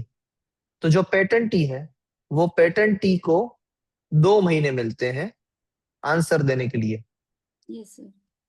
और वापस ये ओपोनेंट है जिसने फॉर्म नंबर 7 फाइल किया था, ओपोनेंट को 1 महीना मिलता है उसे काउंटर करने के लिए। सिमिलरली जैसे हमने सेम। देखा था वैसे ही। अगर यस। आप समझ पा रहे हैं ये चीजों को तो बहुत आसान होगा, क्योंकि यहाँ पर आता है रूल नंबर 58 और ये है 59। और 60 में कहा गया है कि अगर कोई भी डॉक्यूमेंट अदर देन, नहीं, इसके बाद में भी अगर प्रोसीडिंग्स करनी है, जैसे कि इन्होंने एक रिप्लाई दिया, इन्होंने एक रिप्लाई दिया, उसके बाद में भी फर्दर डॉक्यूमेंट सबमिट करने हैं, तो कंट्रोलर की परमिशन से कर सकते हैं। ये लिखा है 60 में। फिर 61 में लिखा है कि कोई भी डॉक्यूमेंट अदर देन इंग्लिश में है तो उसका इंग्लिश ट्रांसलेशन चाहिए। इतनी चीजें समझ में आई मैडम? यहाँ पर अगर कोई चीजें दिक्कत कर रही है तो ये रूल नंबर्स हैं सारे, यस सर। सर आई तो विल लिख लीजिए। I will tell.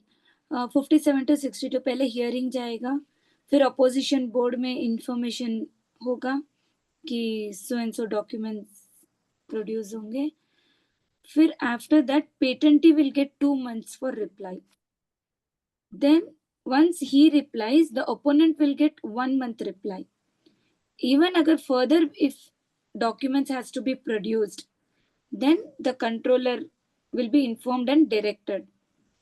And rule number 61, if any documents जो दूसरे लैंग्वेजेस में होंगे that will be translated to English. Am I right, sir? 100%। अब लिख लीजिए इसको, फिर हम 61 से आगे बढ़ते हैं।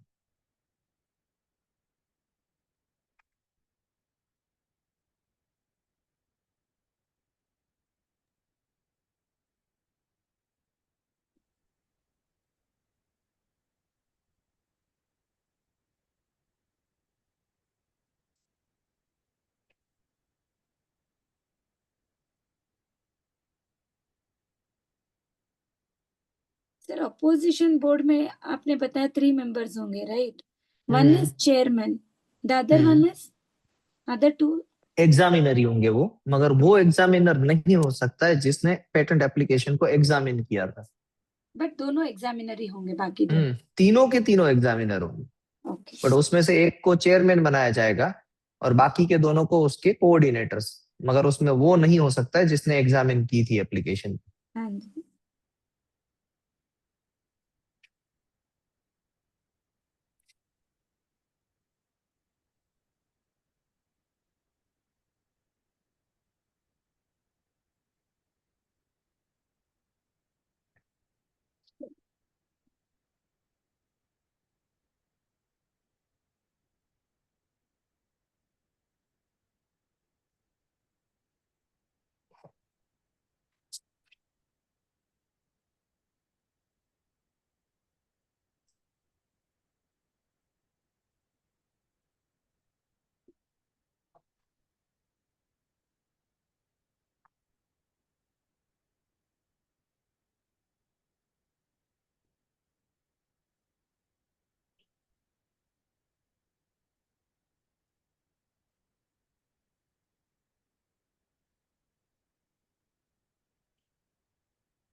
Yes sir.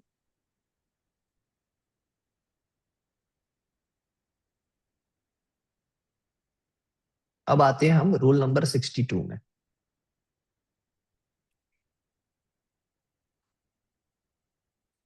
रूल नंबर 62 में अब सारी चीजें कंट्रोलर के पास आएगी ओपोजिशन बोर्ड से। तो रूल नंबर 62 का ओरिजिनेशन है opposition board. Rule number 62, all the information will come जो from अभी अभी तक की सारी इंफॉर्मेशन किन के पास जा रही थी? opposite. ओपोजिशन बोर्ड के पास। Yes. अब ओपोजिशन बोर्ड के पास सारी डिटेल्स आ गई, सारे एविडेंसेस आ गए। अब ओपोजिशन बोर्ड अपना डिसीजन 2 महीने में, विद इन 2 मंथ्स, किनको भेजेगा? कंट्रोलर को। अब कंट्रोलर के पास डिसीजन आ गए। अब कंट्रोलर कभी भी हियरिंग को डेट दे सकते हैं, और ये हियरिंग की जब भी डेट देंगे तो उससे 10 दिन पहले वो इन्फॉर्म करेंगे, बिफोर 10 डेज। Okay.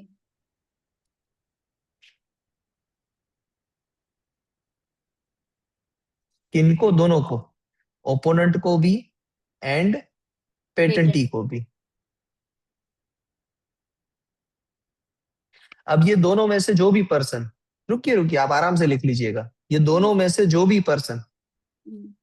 हियरिंग में अपनी बात रखना चाहते हैं, डिजायर टू बी हर्ड कहते हैं उसे, Dzire to be heard.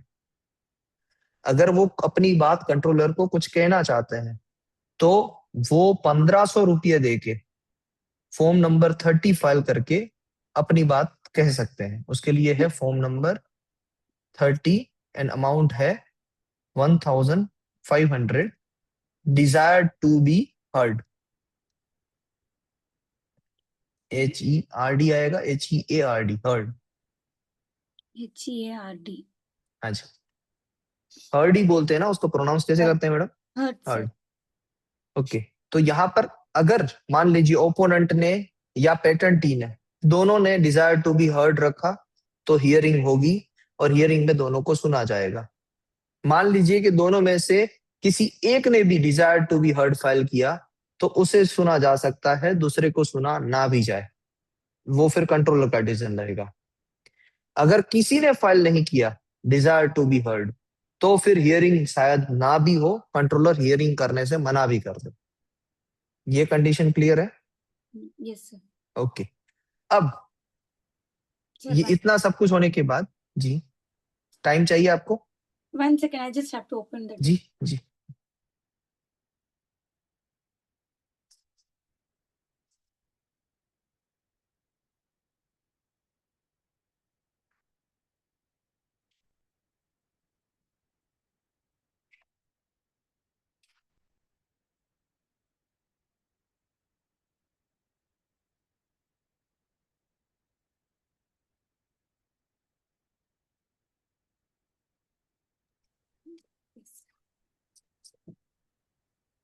Yes. Okay, तो ये तीनों कंडीशन समझ में आ गई। अगर किसी ने desire to be heard file किया तो उसे सुना जाएगा, नहीं किया तो शायद हियरिंग भी ना हो। अब ये सारी चीजें होने के बाद मान लीजिए कि हियरिंग के टाइम पे कोई भी इसमें से पेटेंटी या ओपोनेंट कोई भी नया पब्लिकेशन ऐड करना चाहते हैं, कोई नया एविडेंस न्यू पब्लिकेशन ऐड करना चाहते हैं जो अभी तक फाइल नहीं किया गया था।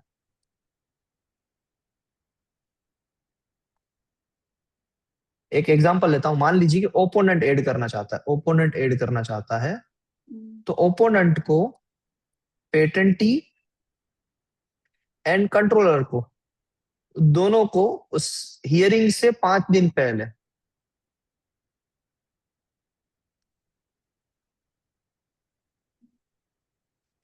ये नया पब्लिकेशन भेजना पड़ेगा कि मैं ये डॉक्यूमेंट प्रोड्यूस करने वाला हूं हियरिंग के टाइम पे। ये सारी बातें आप अगर संजय सर से एक बार डिस्कस करेंगे ना तो बहुत कोरिलेट कर पाएंगे आपको इससे। ऐसा ही होता है कोर्ट में भी, जब आप नेक्स्ट डेट पे जाते हैं तो जो डॉक्यूमेंट्स आपको पेश करने होते हैं वो डिजायर जो आपकी हियरिंग की डेट है वहां से एग्जैक्टली मुझे लगता है कि 5 दिन पहले दिए जाते हैं। तो ये वही वाली प्रोसीजर यहाँ पर भी एप्लीकेबल की गई है एक्ट में। और बाद में हियरिंग होगी और हियरिंग का डिसीजन आएगा, बाद में हियरिंग होगी और हियरिंग का डिसीजन आएगा।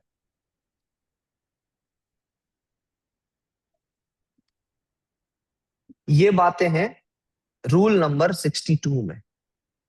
ए जैसा लग रहा है मेरा हाथ। कोई ओके, बात रूल नहीं। नंबर 62। नहीं नहीं मैडम, आप मानेंगे नहीं, मुझ में ये बहुत ये लिमिटेशंस मुझे मेरी पता है ना, वो मुझे बहुत चुभती है।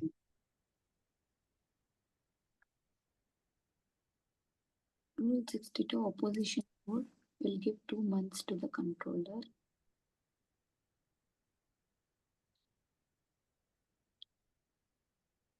Sir, opposition vote से controller को 2 months के within 2 months they will send it. Then controller will give date for hearing, and this will be informed. Yeah, hearing date will be informed before 10 days of hearing to opponent and patentee.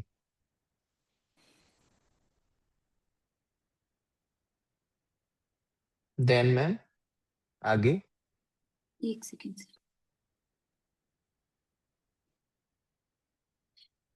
Then if any person files form 30, that will cost 1,500 to be. नहीं, if any, हाँ अगर वो hearing में कोई अपनी बात रखना चाहते हैं तो डिजायर टू बी हर्ड उसकी फीस है ये। If any person files or desire to be heard. Sir अगर ये फाइल कर देंगे तो और एक पर्सन को अपॉर्चुनिटी नहीं मिलेगा ना। और एक person means? See, if opponent or patentee, any one person files form. नहीं, दोनों भी कर सकते हैं। Okay. दोनों करे तो दोनों की बात सुनी जाएगी, कोई एक करे तो एक की बात सुनी जाएगी, दोनों ना करे तो शायद हियरिंग भी ना हो। Okay.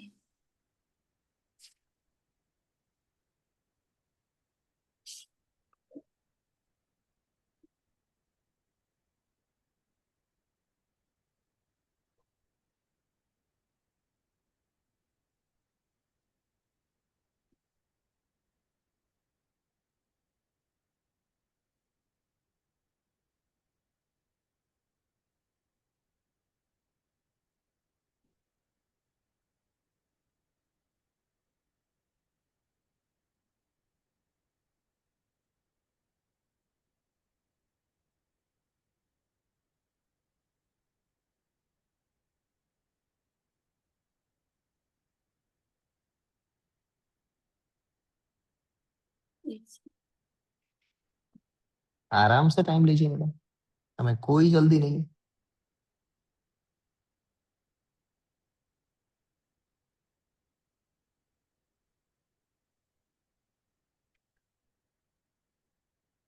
सर आपको एक बात बताना चाहूंगी sir. So after my marriage only I did my law. Before that I did visual communication. So my husband only insisted me to do law, sir. And मेरे husband zero से start किए sir. उनका जो भी journey है, it is like completely zero. He started because of family circumstances. And he has built up so much, and he want me also to grow in the same level. That's why इतना hard work हम कर रहे हैं. Just a small personal story. नहीं, बहुत अच्छी बात है मैडम, और वो सर के स्टेटमेंट में भी दिखाई भी देता है। Yeah.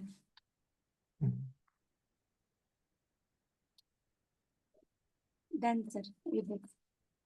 डन मैडम, बस अब आपको क्या करना है वो मैं बता रहा हूँ। Yes, sir.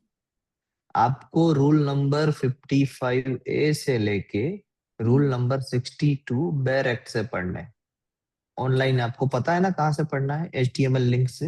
Yes, sir. कल के दिन में आपको पढ़ना है, और इस तरीके से आप मेरी पहले स्लाइड नहीं देखेंगे, ये जो आपने नोट्स बनाई वो नहीं, वो बेयर एक्ट में पढ़ के आप फ्लो चार्ट बनाएंगे, and then you will compare it with notes. Yes, sir.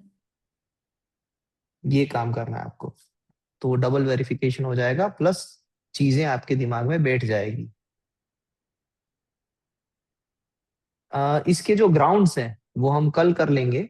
अभी फिलहाल मैं आपको बैकग्राउंड के बारे में समझाता हूँ कि बैकग्राउंड कैसे लिखते हैं किसी भी चीज का। Yes, sir.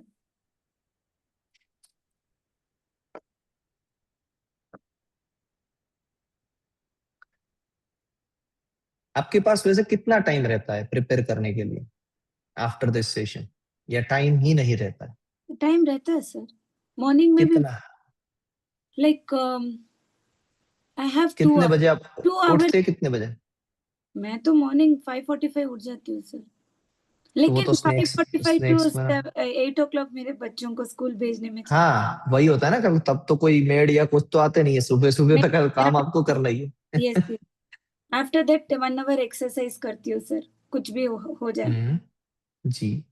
बस फिर 10:30 टू 11 10:30 टू 12:30 में रिवीजन करती हूँ सर, एवरी डे मॉर्निंग। उसमें से आपका ये टाइम निकल जाएगा।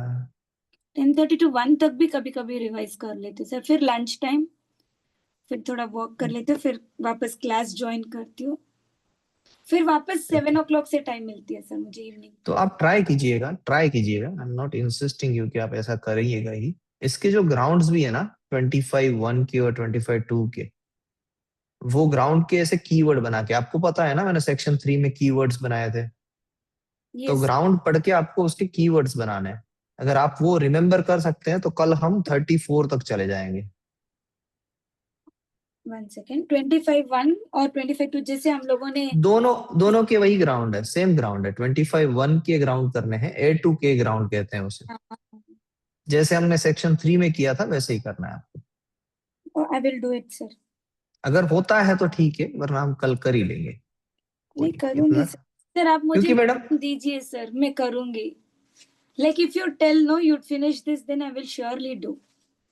नहीं होता है मैडम ऐसा। अगर आपने कोई गलत चीज समझ ली ना, तो आपका जितना चीज बनाया है वो भी बिगड़ जाएगा। नंबर टू थिंग, ये आपका जो कॉन्फिडेंस बना है कि मैं कर लूंगी, मुझसे हो जाएगा, मैं अब राइट पाथ पे हूँ, जो ये भरोसा बना है ना, वो वापस डायरेक्ट पढ़ने से टूट भी सकता है। Okay okay. ठीक है, ओके ओके। पूरे टूट के अब नोट्स भी कर सकते हैं। आई विल चेक ये।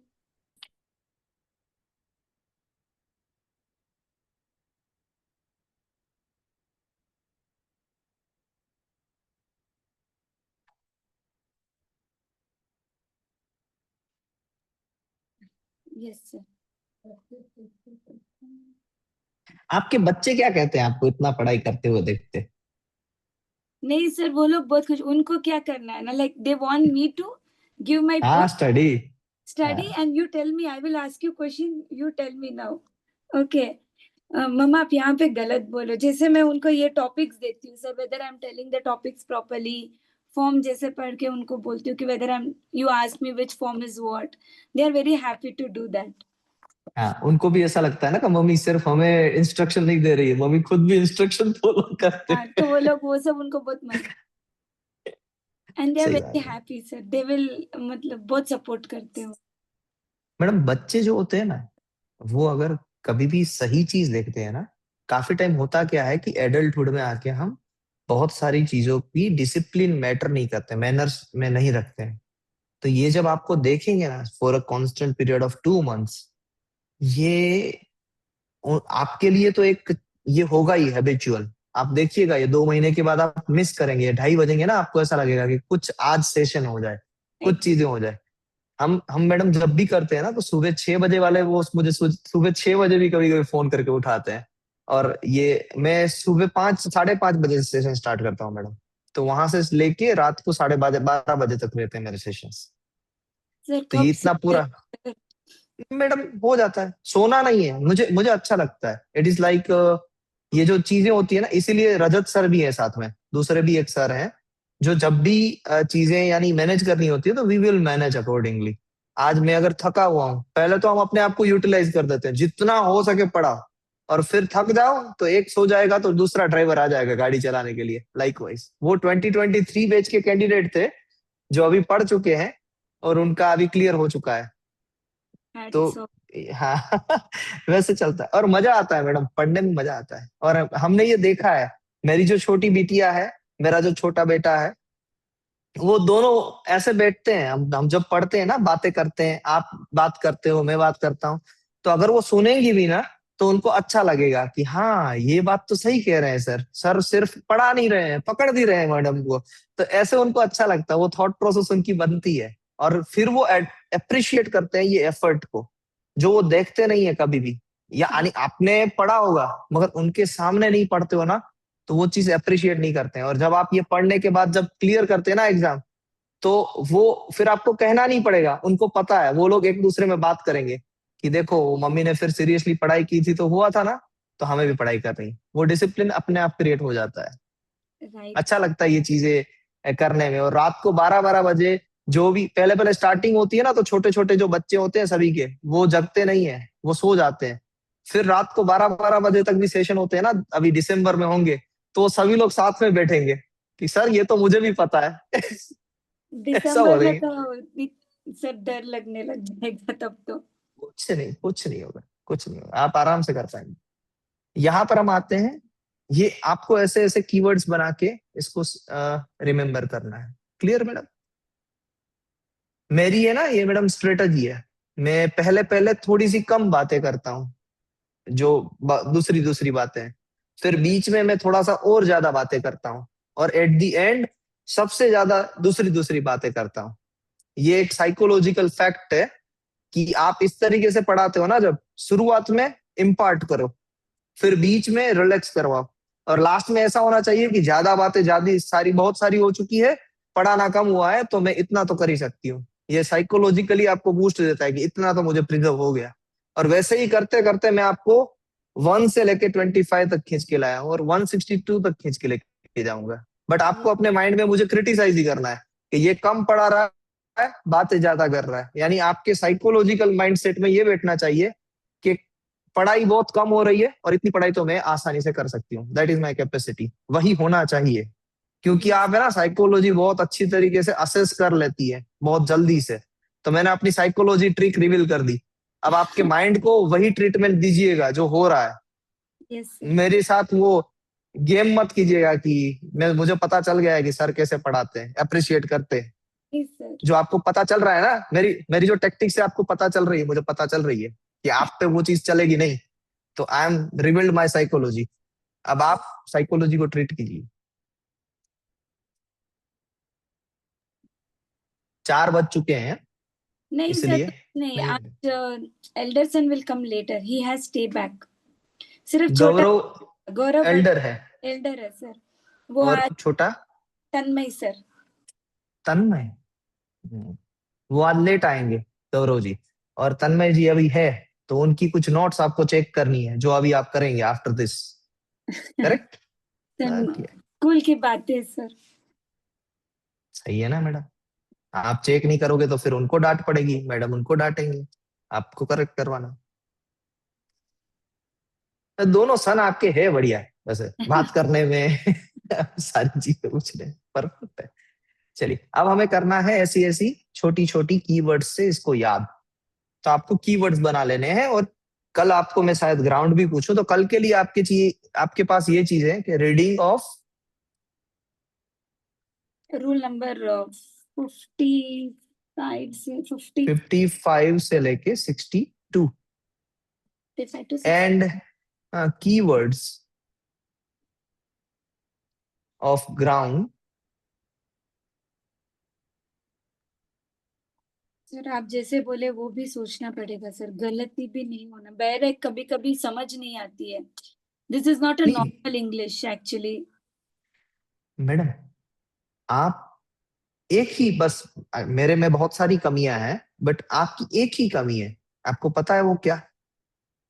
जैसे ही चीजें आपको समझ में नहीं आएगी ना, आप 10 बार बोलोगे सर मैंने पढ़ा मगर समझ में नहीं आया, सर मैंने पढ़ा मगर समझ में नहीं आया। सेम और वर्ड।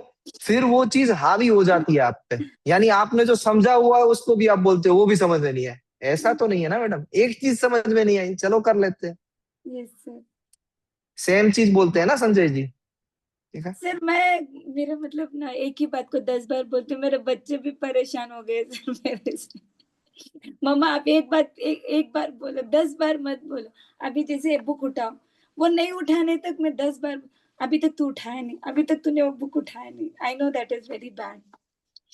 तो आपको मैं साइकोलॉजिकली हैप्पी बना दूंगा, देखिए आप इतने हैप्पी रहेंगे ना वो थॉट प्रोसेस में ही नहीं आएगी चीजें। हालांकि भगवान आपकी वेट गेन ना करवाए, बट मेरे साथ होने वाले जो भी लोग हैं, मेरी वाइफ भी बहुत पतली थी बट सर वो आते आते फिर है ना वो नेचर ही चला जाता है। मैं नेचर को ही छुड़वा देता हूँ, वो नेचर ही नहीं चाहिए हमें कि जिसमें हम दिमाग में किसी के बारे में 1 भी % एंगर रखें। हम तो मैडम जैन हैं, हम जी। कैसे एंगर रख सकते हैं? जैनिज्म तो टीचर्स के भाई हमें तो किसी को और को भी नहीं मारना है, तो एंगर रख के हम जाएंगे कहाँ? और उसके बाद जो मजा आता है ना जीने में मैडम, बहुत बढ़िया है। कोई यस। कुछ भी बोले हमें कोई फर्क नहीं पड़ता है। मैं तो कोई जो भी मुझे कोई डांटता है तो मैं आराम से कुछ टेस्टी फूड खा के आता हूँ बाहर से।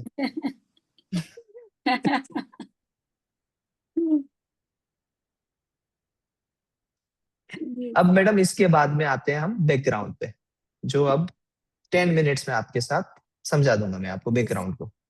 वैसे तो बैकग्राउंड बहुत ही सिंपल है, कुछ नहीं है इसमें।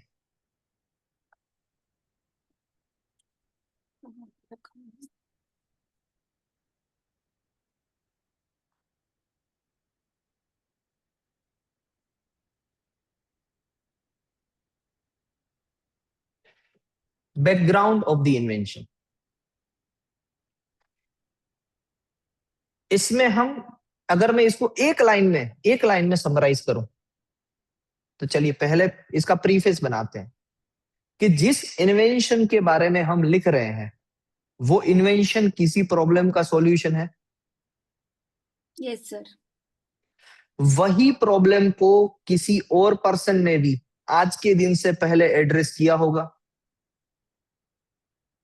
उसने भी अपने सॉल्यूशंस बनाए होंगे,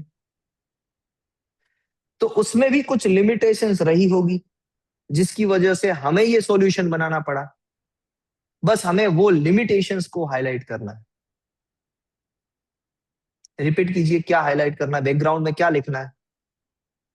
सर जो प्रॉब्लम, अभी हम कुछ प्रोडक्ट बना रहे हैं, जो प्रोडक्ट हमें दिया गया है जो, इन्वेंशन के तौर पे एग्जाम में, हाँ, जैसे कि ये गार्डन स्प्रिंकलर होस, उससे ये एग्जाम्पल बनाइए। उसमें भी कुछ प्रॉब्लम हुआ रहेगा, लाइक एनी प्रॉब्लम, एनी हाँ, क्या लिमिटेशन। क्या क्या प्रॉब्लम था मैडम? सोचिए सोचिए, गार्डन स्प्रिंकलर होस में क्या था? वो वो डायरेक्शंस और the material which is used is very, देखिए मैडम, हाँ जी फिर से बोलिए क्या था? द होज, हाँ उसका जो होज है ना सर, उसका जो मटेरियल यूज किया हुआ है उसे क्या बोलते हैं? देखिए मैडम, वहां पर 2 थिक वॉल थी, ऐसे एक वॉल थी, हम्म। दूसरी भी एक वॉल थी, और ये दोनों वॉल के बीच में एक एक फ्लेक्सिबल मटेरियल था। Yes sir. ये फ्लेक्सिबल मटेरियल था यहाँ पर, और ये फ्लेक्सिबल मटेरियल में यहाँ पर एपेचर्स थे। छोटे छोटे होल्स थे, याद आया कुछ? Yes. और ये जो वॉल्स थी वो थिकन वॉल्स थी सपोर्ट मेंबर्स के लिए। अब यहां से क्या होता था कि पानी का जैसा प्रेशर है, अगर हमें दूर भेजना है तो ये एंगल कम हो जाता था और पानी दूर तक आप फेंक सकते थे। और ये एंगल अगर ज्यादा होगा तो ज्यादा पानी बट कम एरिया में आप स्प्रेड कर सकते हैं। याद आई बात के नहीं? Sir, बात याद आई, but actually, should I write the problem, sir, here? नहीं, आपको प्रॉब्लम नहीं लिखनी है। इससे पहले क्या क्या चीजें होती थी, ये एक चीज है। आपने ये मीन्स आपने इसका एडवांटेज समझ लिया कि ये छोटे से एरिया में या बड़े भी एरिया में पानी पहुंचा सकता है एक ही जगह पर रह के। Yes. अभी जो स्प्रिंकलर होते हैं, अभी के जो गार्डन में जाते हैं आप, जो स्प्रिंकलर देखते हैं, क्या वो ये चीज कर सकते हैं? नहीं. नहीं। तो एग्जिस्टिंग इन्वेंशन क्या नहीं कर सकता है वो हाईलाइट करना है बैकग्राउंड। Okay. यानी बैकग्राउंड से जो एक रिसर्च गैप बना उस पे आप इन्वेंशन बना रहे हैं।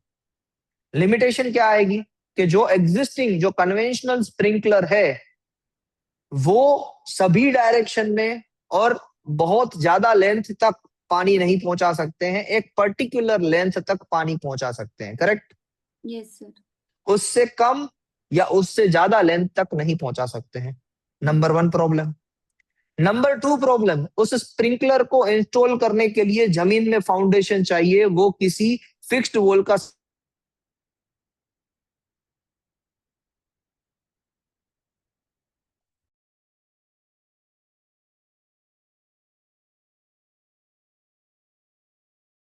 ಏನಾಯ್ತು? ನನ್ ಫೋನ್ ಕೊಡಕ್ಕೆ ಸ್ಟಕ್ ಆಯ್ತು. ಅಯ್ಯೋ, ಐಪ್ಯಾಡು ಇಲ್ಲೆಲ್ಲ ಬಿಟ್ಬಿಡಿ.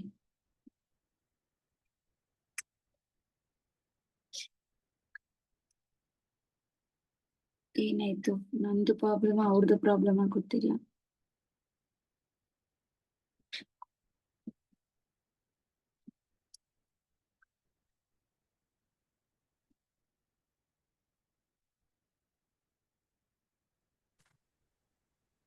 सॉरी मैम, थोड़ा सा टेक्निकल प्रॉब्लम है ना। No problem sir.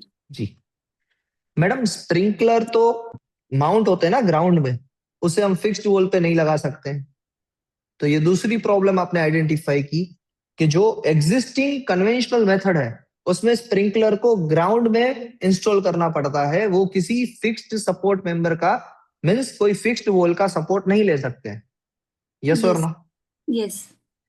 तो without looking at the description मैंने ये दो कन्वेंशनल लिमिटेशंस फाइंड आउट की कि नहीं? Yes, sir. बस वैसे ही, चाहे वो डिस्क्रिप्शन में लिखा हो, तब भी यही क्रक्स उठाना है कि आज से पहले ऐसा क्या नहीं होता था जो इसमें हो रहा है। हमें ये नहीं बताना है कि एग्जिस्टिंग जो सॉल्यूशन है वो सपोर्ट लेके पानी पहुंचा रहा है, नहीं। We don't want to we don't want to describe solution in the background. It's a background, it's a background, background must किसकी हाईलाइट द वजह से ये लिमिटेशन। वाला इन्वेंशन निकला गया है? लाइक व्हाट वाज द हाँ जी, बैकग्राउंड क्या व्हाट था वाज उससे पहले। उसमें क्या लिमिटेशंस था जिसकी वजह से मैंने ये इन्वेंशन निकाला? हम्म, एम आई एकदम राइट? सही। Yes ma'am.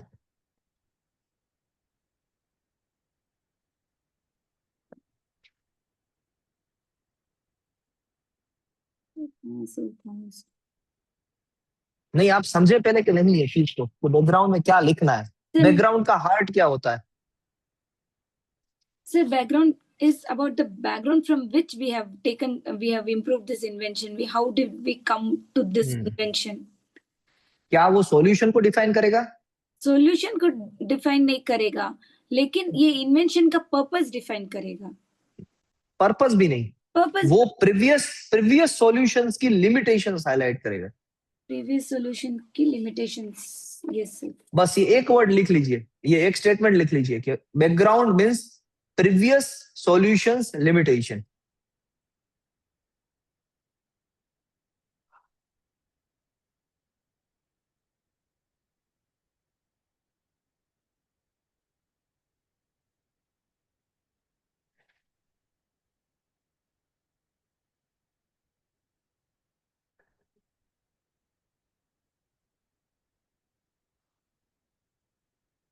Yes.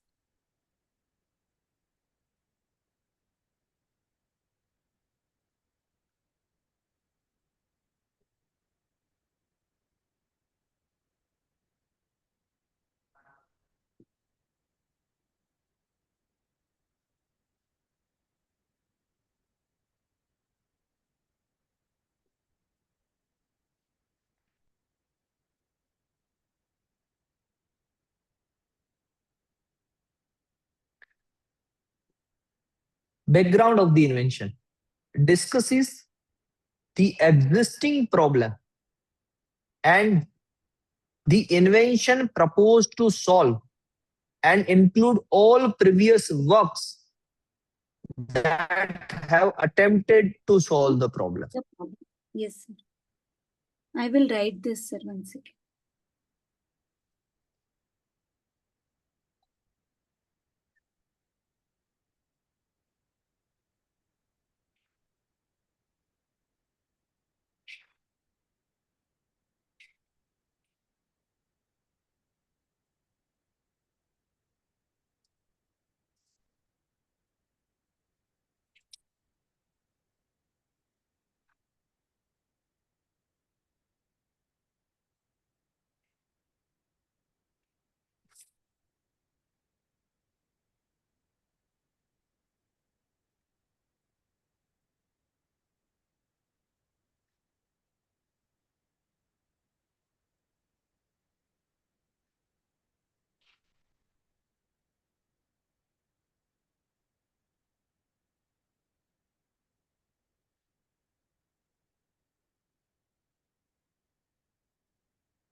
Yes, sir.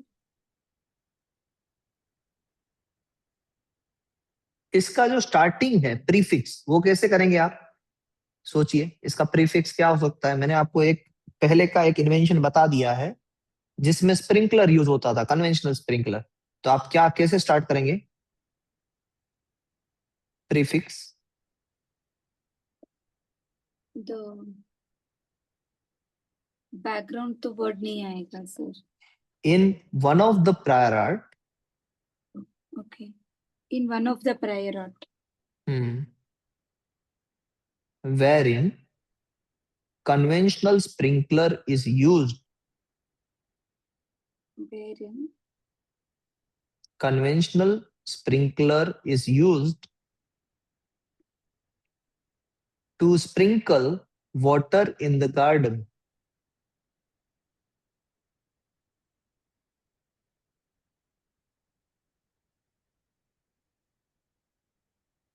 Does not provide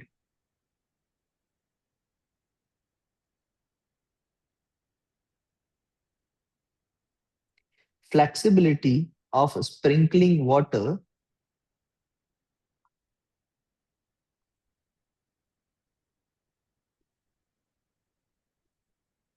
to a distance, to a distance, to a variable distance, to a variable distance or in a narrow path.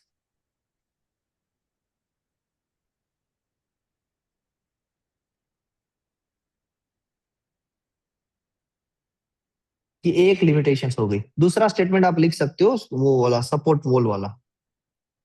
कोई डाउट मैडम?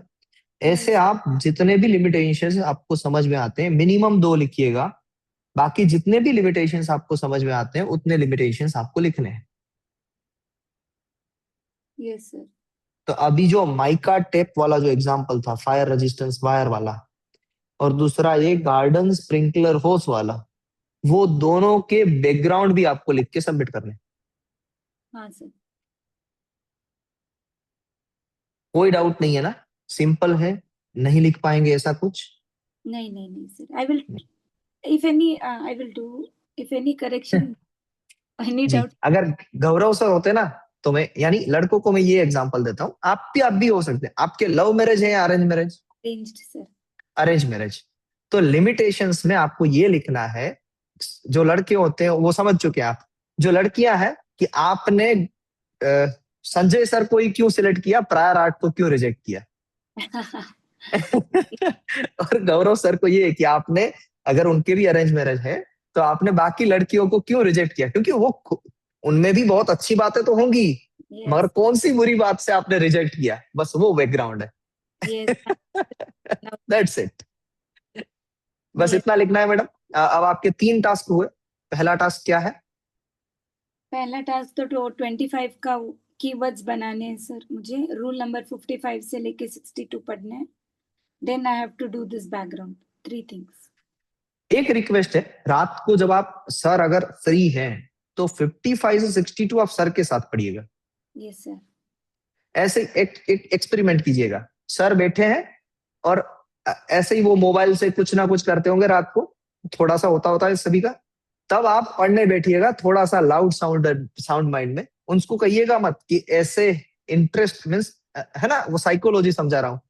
यानी आप उनको कहिएगा मत, उनको आने दीजिए, उनका इंटरेस्ट आने दीजिए। आप पढ़ेंगे ना तो वो सही में बोलेंगे। अरे आप ऐसा सोचिएगा कि ये 5 दिन पहले पब्लिकेशन से पहले ऐसा क्यों बोलते होंगे कि वो डॉक्यूमेंट सबमिट करवाने हैं। तो ऐसे 2-3 क्वेश्चन करेंगे ना तो वो इन्वॉल्व होंगे स्टडी में, और वो फिर पूरा पढ़ देंगे आपको।